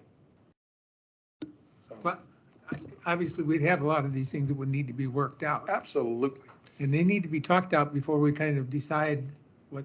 Well, you're running against the clock deadline because last year when we had these, and I'm not disagreeing with you all, but last year we had a lot of these discussions and we got a lot of verbiage from the PPCA that they were going to reduce the 93,000. Well, folks, here it is, October. We didn't save a nickel. We got a lot of, we're going to cut it, but it never happened. Well, this is history. It really didn't happen. So now we're at another point, and what you've currently voted on, and the monies are coming over on October 1st to the district. So that again, October 1st is kind of a critical deadline to me. The O&M must be, August 17th is the deadline. That's because high water budget. No, that's when the budget gets adopted. Okay, August 17th, whatever, it's right around the corner. But I do have a concern, Bob. You keep bringing up this 93,000. That's been something that's been sticking in you for a long time. It absolutely is. 93,000. And whether it's on the CDD budget or whether it's on PPCA budget, it's still the 93,000 is going to be spent. Now, I have a question for you. So you want to take it all away. You want to take all the $93,000 away. And you're going to say Jen's not going to do anything then? No, don't. Well, but then, so you're not, but no. So you're not going to pay her for what she's doing? Let me answer your question. The 93,000 is in the O&M that pays for some specific functions. It was a percentage of Jen's time, a percentage of Santos's time, and a percentage of a workman's time. That's what comprised the 93. Okay. And at that time, they were managing 1.5 million of our assets. Right. as of October 1st next year, they'll be managing 33,000. So it'd stay at 93 to manage 33,000 versus 1.5 million? 33,000, I thought it was 400 and some thousand. No, 33,000. Next year's budget is $33,000 will be on the O&M line for irrigation. So that's the total O&M budget. So it's they're- hard for me to think we're going to operate They're with, working you out of a job. well, and we've been working cooperative. This isn't been adversarial. I think she's got plenty to do on the PPCA side. Yeah. Well, but I'm after some cooperation between the PPCA and the PPAC. I'm after that We're finally cooperation in the getting that. We district. hadn't got it the first year. and a Well, half. but I mean, if you're taking everything away from them and you're saying, we're not gonna pay you for anything that you've been doing, We then haven't where is said that no. cooperation coming? We didn't say that. That is still to be negotiated between staff and the community association. Because that still is an item that's in the air, but it won't be 93. Well, to me, that's one of the most important things. You gotta have that cooperation between the two. I think That's we still, do. That's Pelican Preserve. The money here is at the district, they call it district assets, but that's money that the Pelican people have paid into it. All the money and the fees there have been something that that they deal with over there. There has to be that cooperation because your home prices, my home price, everybody else's home prices is. What is giving you the continue- feeling that that's being degraded in any way? Well, you're taking all their responsibility away. You're saying that maybe Jen won't even be needed. She's got $33,000. What are you gonna do with her? The administration and the management of the O&M is what's going away. The functions have gone away. As of October the 1st, the functions are here. You want to keep paying them? And these people are doing the work? I'm missing your point here. Well, where's that cooperation then? Where's, Well, what's- why would, no, If the seriously, functions go away and you still want to pay people that you've laid off, it's really got nothing to do with that because you're taking that 93,000, you're putting it back over on your side. I mean, big deal. 93,000 is peanuts when you figure we got $3.8 million here and 16 well, million sure, over it's there. getting a lot of talk if it's peanuts. But anyway, the 93,000 now went 50-50 to the two subcommittees to spend. So instead of spending it on management in Pelican, it's being spent by them to better our community. Nancy, can you speak to? Yeah, absolutely. on this? Come on up, man. Yeah. We should be having a good dialogue. And it isn't a win-loss. It should be winning for our people. If these are good ideas. That's what we're after. Right. And as with everything, the devil's in the details here. And the O&M agreement is where the details are. And that's why I think the urgency to have a conversation about this before the budget's finalized, because that can impact the O&M agreement. We haven't had a chance to sit down yet with Lauren, Chelsea, and Jennifer, and Faye and I to go through the O&M agreement in detail. Some work's been done on it already, and budget's been adjusted a little bit. But we can't go from Jen doing nothing to do with CDD assets unless we set up an email account and a separate phone line that just have messages that say, call the CDD, right? Because everybody in Pelican Preserve calls Jen if they have any issue. Street lights out, there's water in the street, whatever it is, they call Jen. Trash, anything, right. So to take away the 93,000, which I didn't realize had been split between two of the committee's budgets, I'd never heard that before till today. It's still on the O&M line, it hasn't been. split. Okay, okay. First I heard. It just feels like this has been really pushed quickly to me. And so I guess I agree with you that it takes a lot more discussion. The handout that I gave you, it was pointed out to me that there wasn't hardly anything in the cons section of the first option. And that's because we didn't really see any. And the CDD had the option, they put theirs in a third column. Some of those would have been cons there as well. But I think there are a lot of good reasons to look at both sides of the issue and see which way you want to go. It doesn't have to be decided today, but the budget will be coming up sooner rather than later. They've only got one more meeting in Right. August and the budget. Right, the budget will be finalized on the 17th of August. Right, but it was Can the we deal- workshop. Yeah, Oh, can we deal with the O&M agreement without making an operational decision on how we function? I mean, are we still just focused on the O&M, or are we talking about what the options are for structure? But I heard Bob say that the O&M is going away. I didn't say that. You just said that a while No, ago. I said Well- it has to be renegotiated. It has to be because there's things in there that are no longer. The O&M agreement as it sits today does not even align with the way that we are currently operating. So either way, it needs to be rewritten. So Yeah, no, despite what happens with the budget for next year, it needs to be rewritten. I And went it through it needed in to be detail rewritten this last morning. year already, so we're very behind in that. And in my judgment, if you keep things just like they are on the same course they're on, that does not mean you can't revisit this 8 months from now, a year from now, and make the move over. That still can be done. I mean, Phil and I have been on this thing forever, and it was always the intent that eventually everything would move over there. That was at least our thought process. Would move over where? Over to the community association once the residents took over. Okay. That was one of our indicators. Right. But, you know, right now, I kind of feel like where we are, is probably our best move. That's not to say it can't be revisited. What I'm curious, and I guess this just shows ignorance, suppose we do nothing now, where are we going to be on October 1st? The only thing remaining October 1st, if we do nothing, is the irrigation is part of the PPCA, KW, however you want to call it, fund. That's it. And the 93,000 that's in there, Well, right yeah, now, for the that's O in and M there. agreement, That's still in the still budget in at this there until- point. Right. And I personally, I've seen Jen taking calls and dealing with walk-ins. Her time is half, probably, maybe half your time taken up by matters that really relate to CDD assets. But to answer your question, if you do nothing, the only budget money be whatever dollar figure you come up with the O&M and the irrigation. That's how I see it. But that'll be determined between PPCA, Jen, and the district. So regardless of us making any decision right now, we know operationally we have to have Jen, KW, and district staff get together and renegotiate for next year. Renegotiate, yes, and which means. For October's the O&M, budget. When you're saying renegotiate, what you're talking about is modifying the O&M. Okay. So that's the So only that- thing, and up to now, we haven't touched. So I've read through this O&M agreement and I tagged just 3 pages that have any reference to P-PAC. And the first one is that we have to, by April 1st, give to the district, you know, our best estimates on money that, projects that need to be done, especially large projects, and the amount of money involved. Secondarily, we're supposed to have a separate savings account or something of $130,000.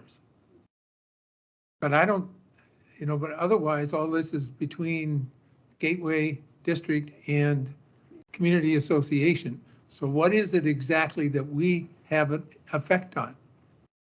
I don't Authorize the spending understand. of every dollar of the taxes.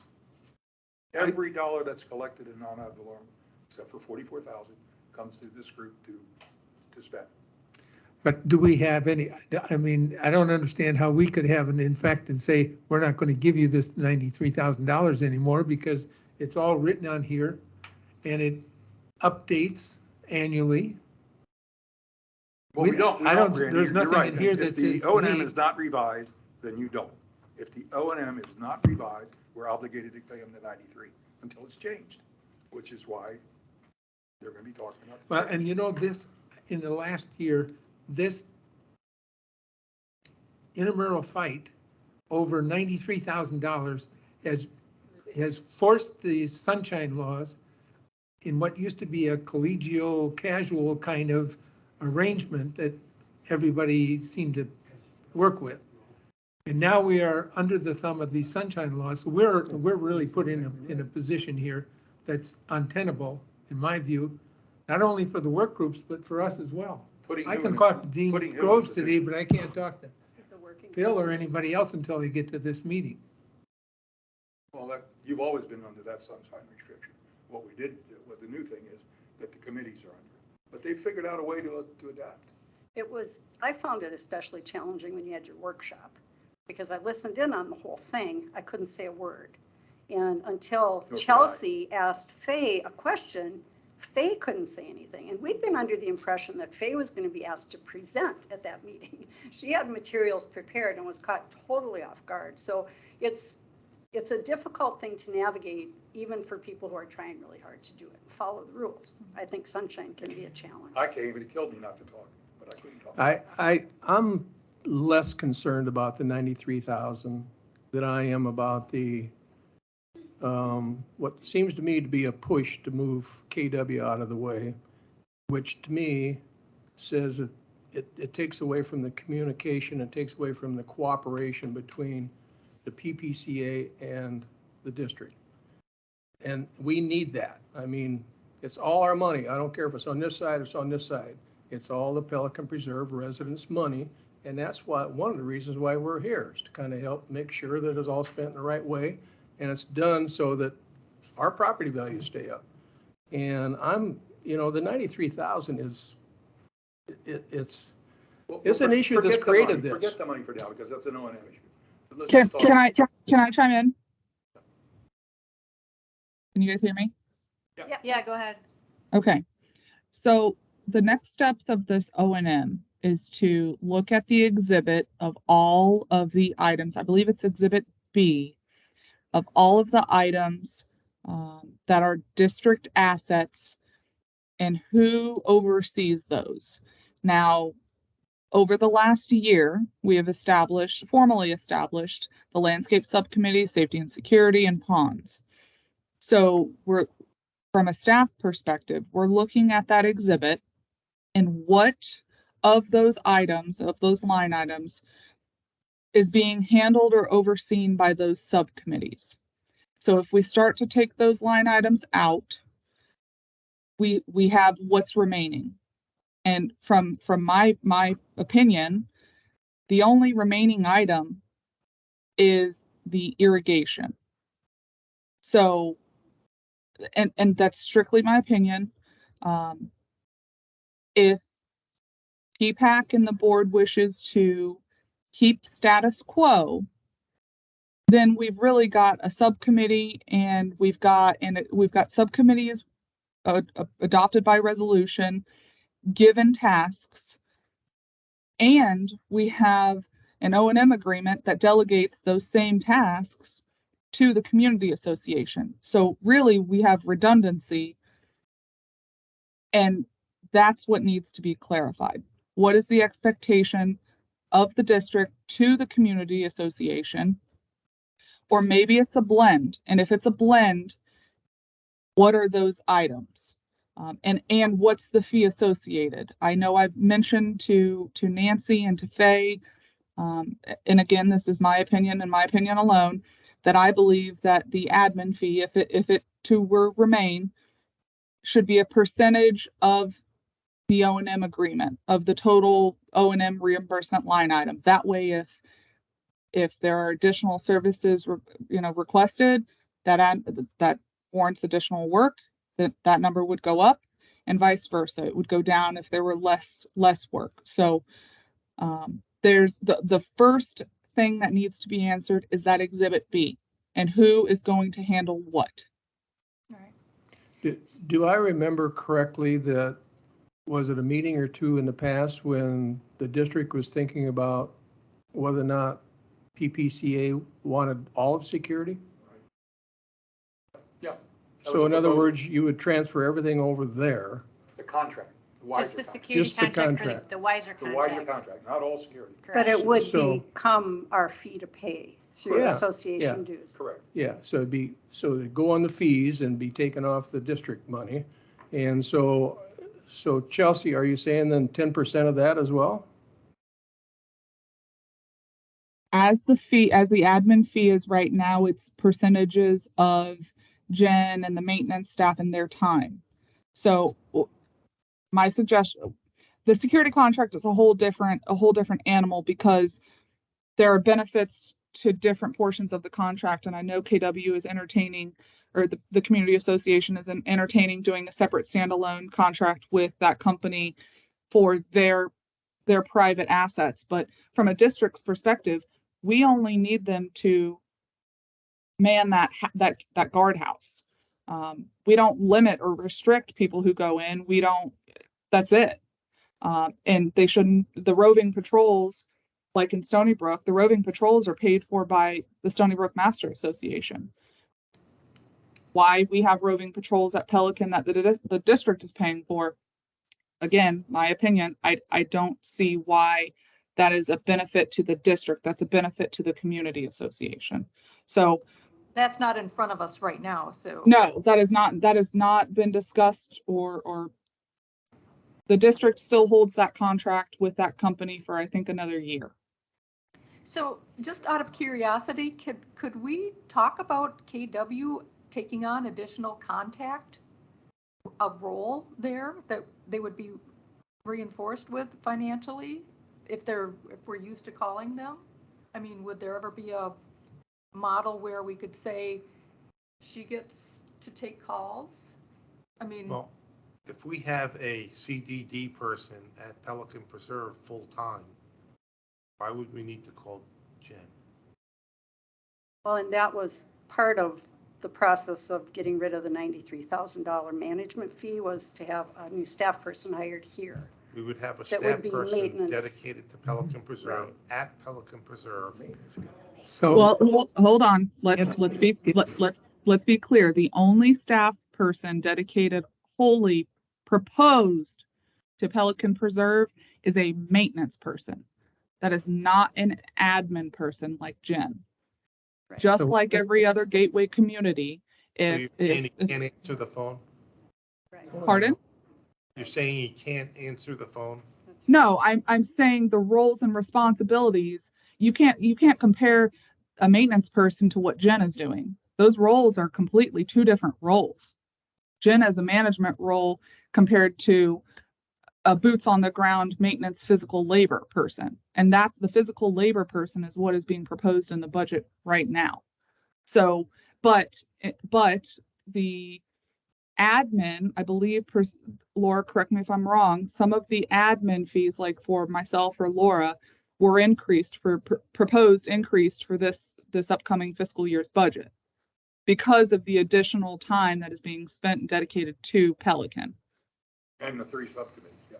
And if you hire a maintenance person, and let's assume you could get somebody to take this job for $50,000, and you have to add 30 or 35% to cover benefits and things of that nature, how is it that we're saving any money? We keep talking about $93,000, but it looks to me like there's no savings to be accomplished there. It looks like we're just switching responsibility into dollars. Yeah. It's about to hire somebody, estimating fringe at 30%, it's about at $20 an hour, it's about $52,000 a year. And that's a quick calculation on my calculator. So there would be again, understanding like anything, a startup, I mean, we would have to provide that person with transportation and tools and equipment. So the first year you may not see a net savings, but each year thereafter, I could definitely see a net savings. that included benefits. That included benefits. Yeah. Yes. At that level of. It's $20 an hour. Plus fringe. Yes, go ahead. Yep. You're recognized. Tell us your name and where you're from. Ed Hedges Azera, and we've lived in Pelican a year, but you know, the O&M agreement, it seems like there's maybe one line item that's missing off of that, and that's relations. And that, because I go to any meeting, you know, the coffee with KW, yet Tuesday, half the questions are about issues related that Gateway that Jen has to answer. Nobody from Gateway is at those meetings answering the residents. When I moved here, I knew nothing about Gateway. I mean, to me, it's been a big bait and switch, because we were told it was a gated community. It was a restricted community. And the HOA basically ran a lot of, you know, everything. And then we come here and it's like, oh, Gateway does this, Gateway does that, Gateway, you know, it's been a real eye-opener to us, and I bet it is to 90% of the residents. You guys have been around here and participated in that, understand it, but I bet you 90% of the residents don't know that Gateway even exists unless they pay their utilities to Gateway. Most of them think, you know, security should be, that there's neighborhood security. That's been wiped out. The neighborhood patrols, you know, that's been taken away. So, but I think there's a lot, you know, even if you take all the things back to Gateway in this O&M, there still needs to be a line item in that O&M agreement that is the relationship management, answering the residents of Pelican's questions on behalf of and liaison with Gateway. Because I don't think Chelsea or Laura is going to show up at any of those meetings to answer questions and that, so. I wonder whether or not a member of our staff ought to, where we've got liaisons to the subcommittees, maybe we need a liaison to KW or community. Jen's here. Yeah. I totally agree with you, and that's the point I made, and this is to the committee here. Let's not focus on the 93,000. Let's focus on the communication and the relationship between the PPCA and our group. And to make sure that that doesn't go away, because again, we're here to serve the residents of Pelican Preserve. And so if the O&M goes away, Jen no longer has anything that she has to do. She's not gonna, you know, I mean, for this group, she's not gonna be at our meetings again. You know, where is that collaboration gonna come from? That's my concern. I think the task at hand is to educate the community in Pelican Preserve that they are part of Gateway, and that they need to stop relying on Jen and call Gateway for their district issues. Just like every other Doug had his hand. community in Gateway, Okay. Magnolia, Cypress K, Bristol Park, Greatway Greens. It was a learning curve, and it's still a learning curve. But if there are district issues, they contact us through customer care, or they call us. So it would be a learning curve, but that's not out of the ordinary for the rest of Greater Gateway. Doug? Doug Zanter, Pelican Preserve Pond Subgroup.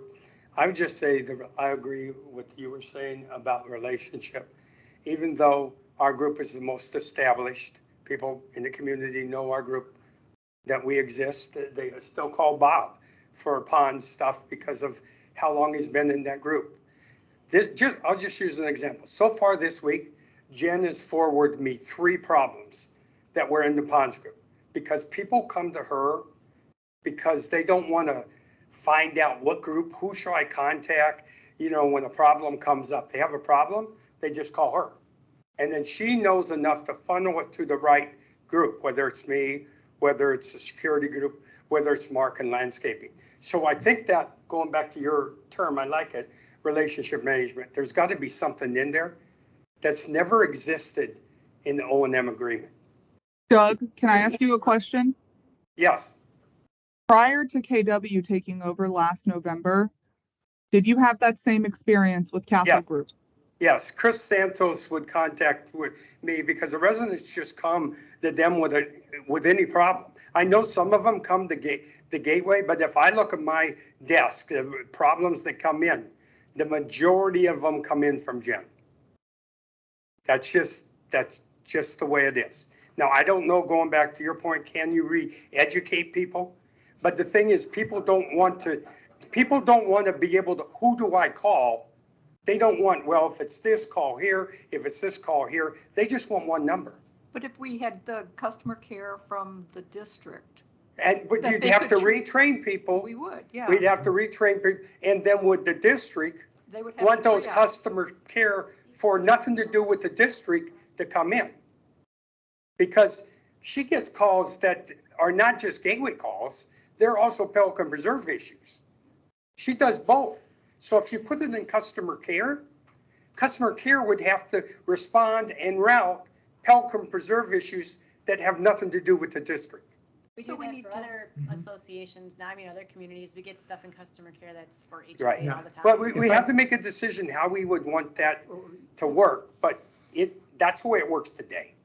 So Go on, Chelsea. Well, I want to try to bring this back because I know that there's a lot of, things that are kind of still up in the air. But the bottom line is this O&M agreement and getting it to today's expectations. And so I think the next steps would be for you all, either as a committee or individually, and come back and have a collective document, is to look at this exhibit that Laura has in front of you and do the math yourself. I'm going to just go to the first line item, the landscape contract. Who oversees that right now? Is that the landscape subcommittee working with Ameriscape, or would that be KW? The next line item, pine straw. It's another landscaping item. I mean, so that is from a staff perspective what we're doing, because we need to look at these 3 subcommittees. And if you don't want the subcommittees to handle those things, there's no point in paying 2 people or not. Mark, you don't get a paycheck. I'm sorry, bud. Paying or having all these hands in the pot. We have to have a clear direction moving forward. So are we going to keep the landscape contract, the first line item, with the responsibility of the community association, or are we going to rely on the subcommittee to oversee that? We make a decision, we move to the next line item. So we need that is what needs to be done, because once you get to the end of this document and you see what's remaining, or you see how you envision the future, that'll help us negotiate with KW, if at all, or not KW, but with the community association, if at all, with these items. So if we get down to this level of detail, we're going to need to have the subcommittee chairs go through here and say whether they're willing to take these on, correct? Yeah, up until Randy's comment, I believe that had been done. We need to, Chelsea, we need to add to this list that doesn't exist. The thing that was mentioned, the customer relationship or the relationship type thing should be added here, and who's going to be responsible for that. Because that's not on, if you go to the very bottom, you won't see that anywhere here. Yeah, this is as it exists I know, right now. today. This is not proposed I'm just saying changes, that don't so. exist. Is there an alternative to operate with the committees, the subcommittees doing what is now being proposed, taking over all this, with actually having part of Jen's time as the communications person, accepting the calls, routing them, in other words, And have compensated that for it. Hmm? Compensated. And be compensated Yeah. for it. So I that think, Phil, so that- I see where you're going with this. And so the reason why Jen is the face right now of everything district related in Pelican is because of this O&M. If and I'm thinking off the top of my head right now, if the intent is to have a Jen, or maybe it be Jen, over there, that there's nothing saying that we could not directly contract with them or the community association to be a communications hub center, It's reasonable. PIO, that we enter into a contract separate from all of this. So in effect, Jen would be doing what she's really doing now, Yeah. right? Coordination. And we're making sure she's getting paid for the time. She would actually be assigned to do that. And so the costs that would be incurred would be for her work Offset. to do that. Exactly, Phil. And if you go through this list, that thing doesn't exist on this list. I understand that. And it should. I like that idea, but to go back to some of the communication issues, and this goes back to last April and brings today. One of the things that you guys have done is now all the subcommittee meetings are held over in Pelican. That was never done before. And the public is invited to them, and they come. And there was a bunch of people this morning in the meeting that were not there for any other reason. The KW meeting that was referenced a couple of minutes ago by this gentleman, that was supposed to, at least from my perspective as a resident, were people to ask him questions related to KW management. If You know, if there was a need, and I think there is a need, that PPAC be supporting that, be it a liaison or whatever. But if you also notice in our community association meetings at home, Radner always speaks to the issues that Gateway's handling, or most always. He'll report out on what Gateway's been doing, whether it's the construction road or whatever the various things are. So that could absolutely be improved. There could be a greater presence of PPAC in those meetings, whether it be one of you actually speaking, that would be great. I mean, we want to increase, and we got the best opportunity with our new board to enhance this. And it shouldn't be antagonistic. I think we can work together and get to meet the needs of our residents in the most cost-effective way. So I'll be quiet. But I did want to remind you that we do hold the meetings over there now. We don't advertise them near as much as we could. I would be in favor of a big sign at the guardhouse that says your ponds is meeting this day, your safety and security meeting this day, your landscape is meeting this day. If you want to come, here's where you come and here's the times. If we can encourage that. And the hand has gone out to PPCA to have representatives on all three of those subcommittees. Jen generally comes, but it could be anybody from PPC or everybody. That would also be good. Thank you. Chelsea, Chelsea, you still there? Yep, I'm here. One thing I guess I might bring up is if in fact the O&M agreement is discussed and redone, updated, I would suggest that the people that do that upgrading be selectively chosen so that you're not getting skewed in one direction or the other. And so I guess that would be something I'd mention, that make sure that whoever sits down and does this O&M agreement update, make sure that the people are got the right frame of mind to do that. Right now, Greg is your guy. By vote. Greg? John Greg is. The PPAC voted to have John be the representative from PPAC to work on these exhibits. And is John still willing to do that, or? I guess that's a question for John. I lost your connection, so I can't hear you. You dropped off my phone like a while I'm ago. sure he said yes, he's positive. Accent his voice, yes. So on the bottom line, is the only thing that this group has to agree with or approve is the $93,000. And the O&M agreements are going to be between Gateway and The O&M Community agreement Association. is between the Board of Supervisors and PPCA, yes. But they do want input from you because you are representatives of the community that O&M agreement serves. So at our next meeting, we would be able to look at the you have to make a proposed decision at your next meeting because on the the next- budget goes into effect on the 17th. Right, so we would have to vote on the proposed O&M change. Yes. Well, do we have that negotiation first so that we can respond to something, or? So When does it happen?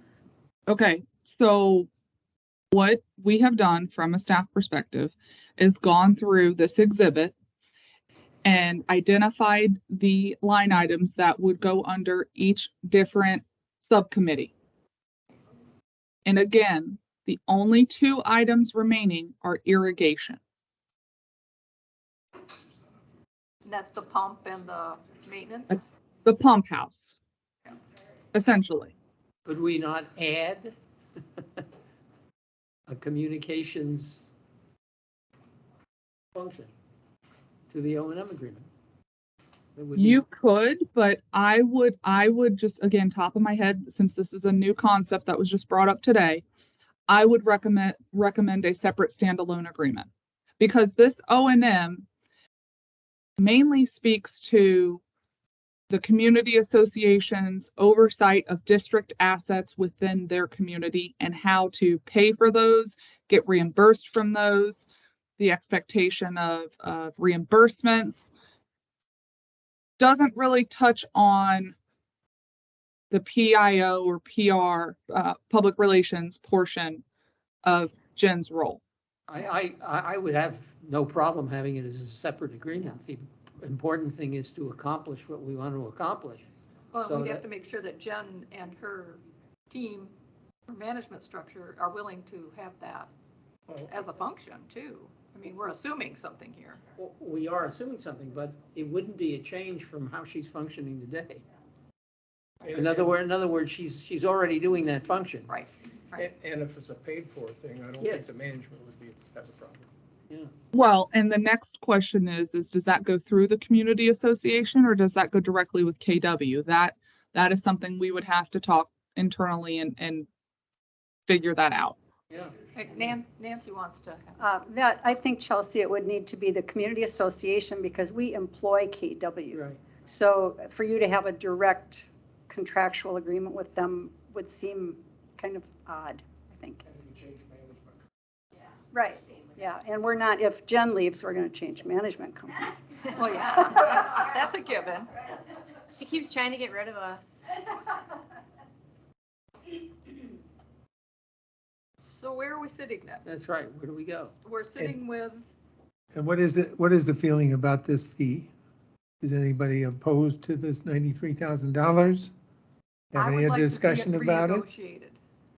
I think it's important that we pay for value, and it doesn't seem to be very good stewardship of our funds if we were paying $93,000 for $1.5 million of assets versus $33,000.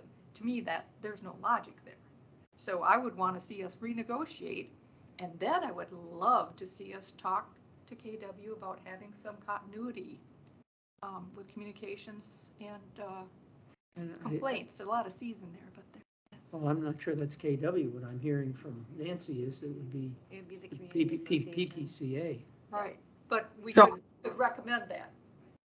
So I'm going to throw another wrench in your discussions here. Stop. No, go ahead. With regards to the irrigation, I don't see why, again, that needs to remain in this O&M. That could be a separate standalone irrigation contract only. So we essentially could have an irrigation contract, it's a tri-party irrigation agreement between the golf course community association and the district. And then a separate standalone contract with the community association for public relations.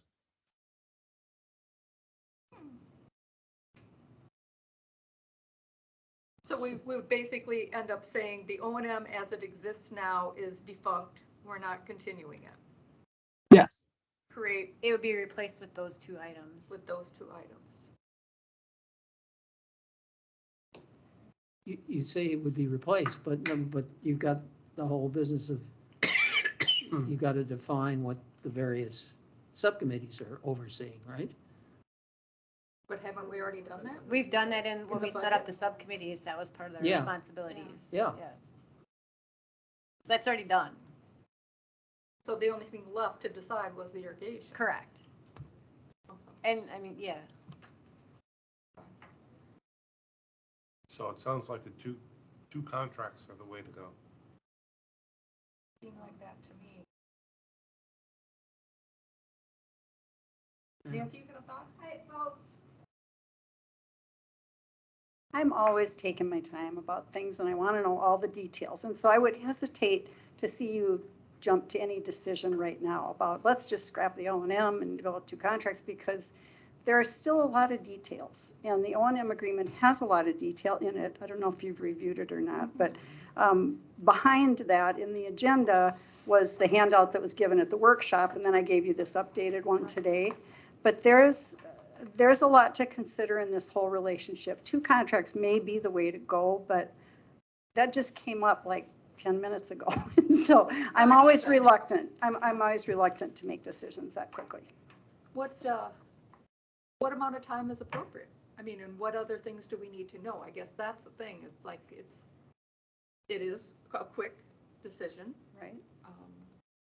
But do we have faith that the people who are negotiating this contract can give us the detail and the background that's sufficient?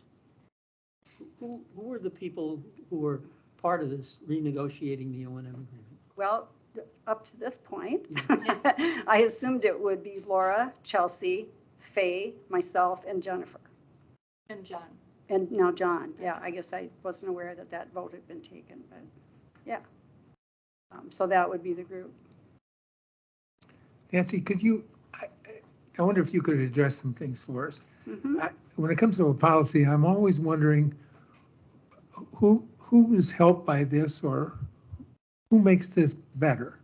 So could you address how, what you're recommending as far as our subcommittees moving to to become committees of the PPCA? How does that work? How do you vision that? How does it help in terms of this, what we're all trying to accomplish? Well, because we have policy and guidelines for committee structure within the community association now, those committees could function in the same way under the community association. So each of them would have a board liaison assigned to them. So there would be a board member, I don't know who, that would attend each of their meetings, which would relieve CDD from having to send their staff to those meetings. They already have in the guidelines, they're required to provide reports to the board. There's levels of accountability in there for them. I think it would free the committees, as you've heard from some of them, it would free them somewhat from having to comply with sunshine, so it might make their work a little easier. There's trade-offs with that, and the CDD has pointed out some of those. Not having meetings in the sunshine is different, for sure, and it's both good and bad. It depends on where you fall on that. But I think in the long run, having the committees move under the community association would save money for the CDD in the long run and provide us with a really strong connection to PPAC and to the CDD over the long haul, because we have to keep coordinating. It also helps Pelican Preserve keep a unified presentation in terms of landscaping and what our community looks like. If things get broken up more and there's more division between the CDD and Pelican Preserve, I'm concerned that things are going to start looking different in different areas at Pelican Preserve. The pavers came up today. I mean, that's maybe not the biggest issue, but there could be many others that would come up that would change the look of our community. So those are a few things that I think about. And if you take over the decision-making relative to priority of projects and within the committees and so forth, the money has to flow with that, which would be what was originally our budget. How's that going to work then? It would still come. Who do you go to? PPAC.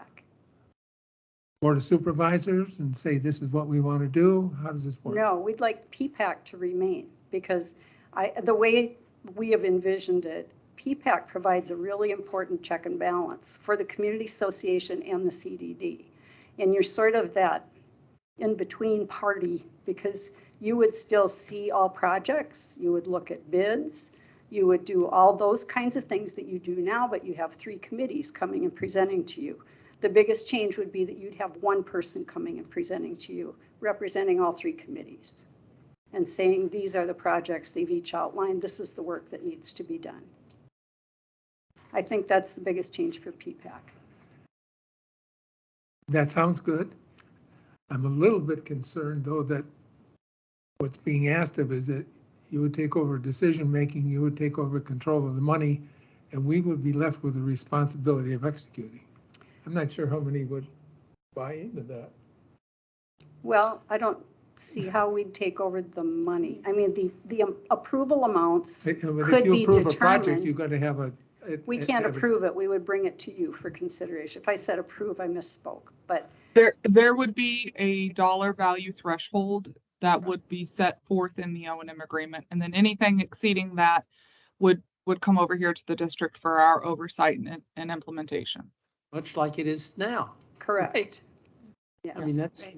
One other thing that would change too is like now how for this last year, especially now that we have the ponds and the landscape committee in the district's financials, that would all go away.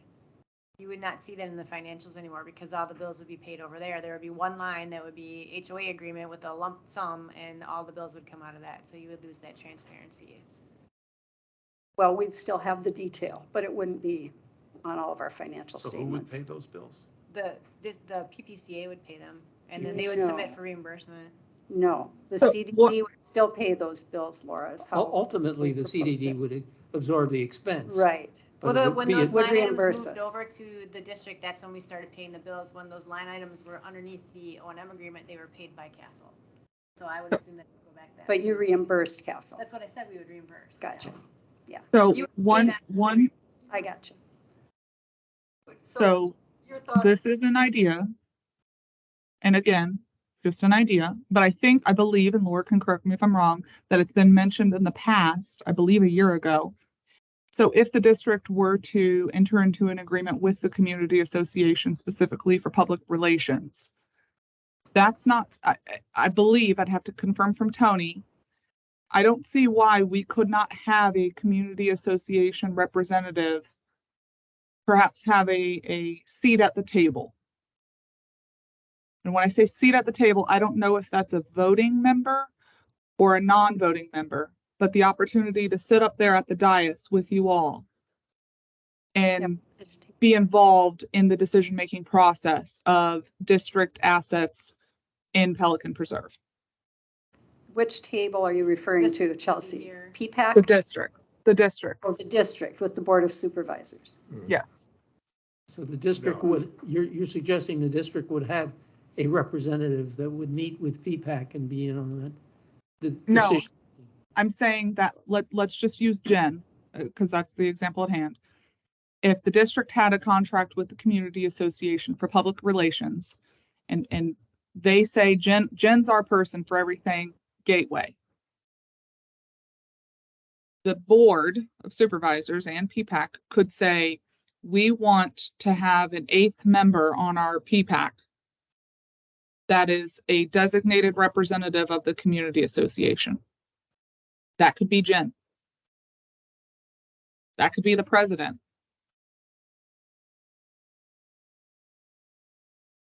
Could be. Because what I'm hearing is the concern of continuity of services. I think, would that remove some transparency though, Chelsea? And I'm just thinking, again, because if it's a separate person and entity, the community association stays separate from PPAC and the Board of Supervisors and KW, really we're all separate entities. Wouldn't having a seat at the table blur those lines? I would think it would provide more transparency by giving KW, AKA Community Association, the opportunity to weigh in on district projects or thoughts or ideas or conversations. I think we're throwing spaghetti against the wall right I don't Yeah. think so. So Nancy, can we just go back to one thought? And Laura, this will impact you as well.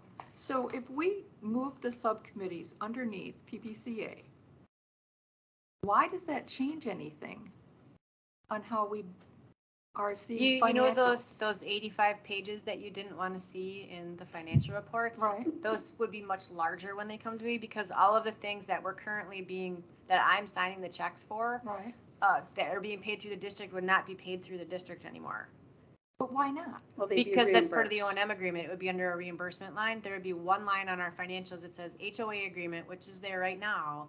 And all of those dollars would go under that one line on our budget. If you wanted the detail, I would either have to share the invoices or they would have to provide a detailed monthly financial report. Because those would not exist as individual line items on the district's budget if everything moved under PPCA. Yeah, PPCA could still provide that detail. And ultimately, the invoices would be seen by all parties at PPCA and the CDD.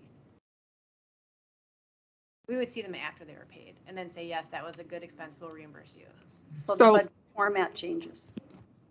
Nancy, I paid quite attention at your last board meeting relative to the bullet points that were put up as far as subcommittees and how you currently work with your subcommittees and so forth.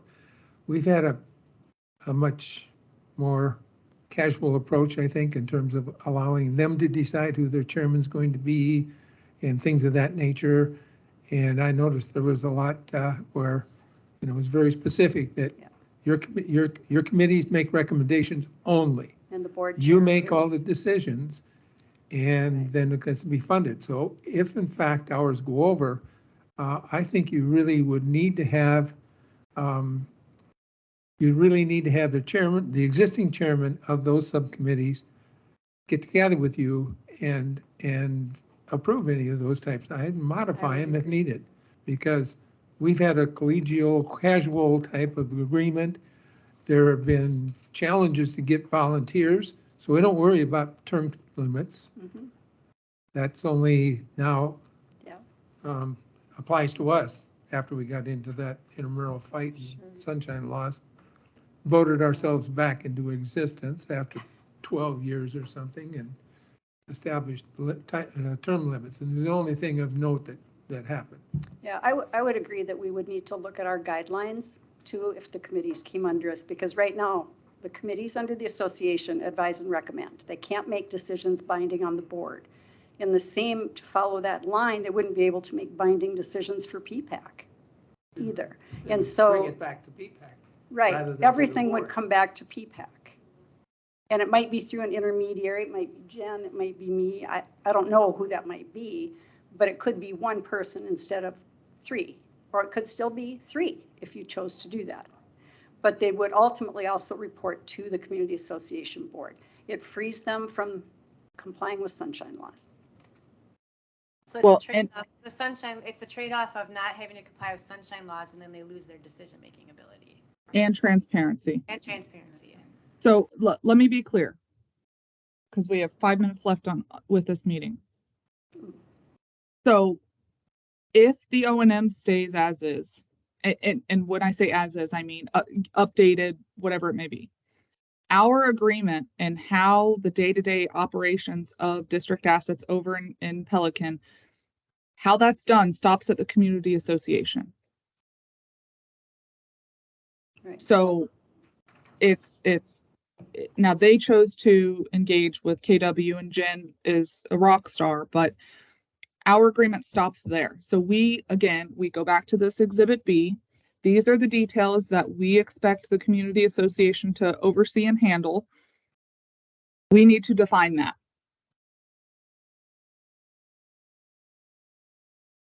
And I thought they said that was already defined though in the budget. Didn't we go through this? This does not reflect the current budget structure. Well, it does. The funding is through us, and this was done before we set up the subcommittees and defined their responsibilities. So this document was not updated after the formation of those subcommittees. And this is what you. And this drives the O&M agreement. Yeah. Yeah. The 5 people that we've indicated would be looking at this. Correct. And making those determinations. The O&M degree. This is basically. This is the core of what the O&M agreement is based on. So once these are defined, then we just put that into words in the O&M agreement.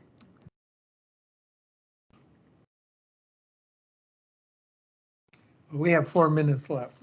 What Well, do I mean, we? I don't, So can I just, Yeah. Randy, could I just Yes, go ask a ahead. question? What is the timeline? The budget approval is when again, Laura? The budget will be adopted and cannot be changed after August 17th. Okay, and as far as the O&M agreement, that has to be revised prior to what date? Well, we would actually, the budget is driven based off the O&M agreement, so we So it really only has have to be about a done. month. Yeah. Okay. And same their time. next meeting is August 10th, Okay. so it's a week before the budget hearing.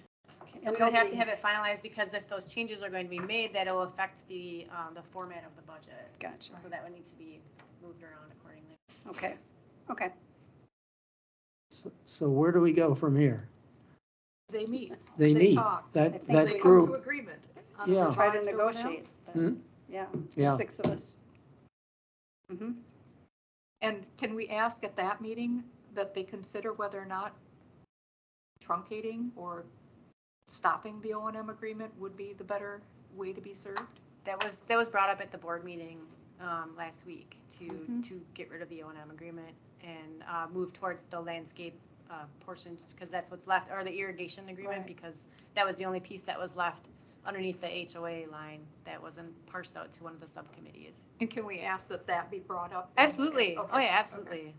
I mean, based on the way the budget is laid out, that's really all that's left. Yeah. and So. can we also include the idea, the possible idea of the public relations person or whatever you want to call it. I have a note to make for 2 agreements, so. Yeah. Yep, one for land irrigation and one for public relations. Who, can I ask Laura, who brought that up at your, at the meeting about the O&M being? Actually, it was Carol Pancaw.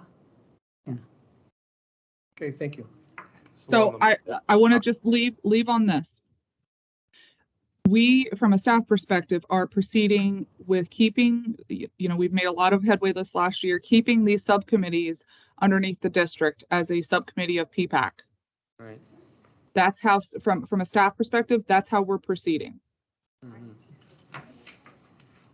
And we can reconsider that next year when we see how things flesh out. Right, we should, we can, absolutely. I mean, because I'm not at all sold that that's not our future as well, but. Yeah, and I mean, and that may be where it ends up going, but I think we've worked so hard to get it to where it is now.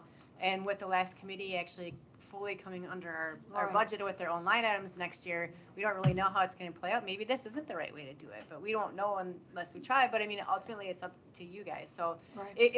this is a living, breathing document, and it's gonna change as we get things and the subcommittees are formed and things happen in the community. It's always in flux. It's a living document. So who did the markup of the O&M that's attached to our document? There's a lot of red line Because items. all those red line items, because they also still have Castle Group as being CC'd. Yeah, there's got to be a lot of updates if we Yeah. So keep it. Just Castle Group does not need to be This one? under the marked up one with the red lines on it that was attached to our agenda. Oh, this. This was from. Yeah, it didn't change some of those addressees Yeah. at the bottom, but I don't think that's a big deal. And it, Okay. If you go all the way to the bottom where the signatures are and stuff. yeah, I saw, there was a lot of yellow You there. want to pass that around. It's going to have to be. I'll pick same. up when you guys are done. That's fine. I'll Okay. just put it in my folder. Are you- You want So, this back? for- No, you 4:30? keep those. They just haven't been here since we passed them out, so I haven't been able to give them to them. Do we have a motion to adjourn the meeting? I will make that motion. A second? I second it. Any discussion? I third it. Ellen's like, I want to get out of here. All in favor? Aye. Aye. Thank you, everyone. Thank you.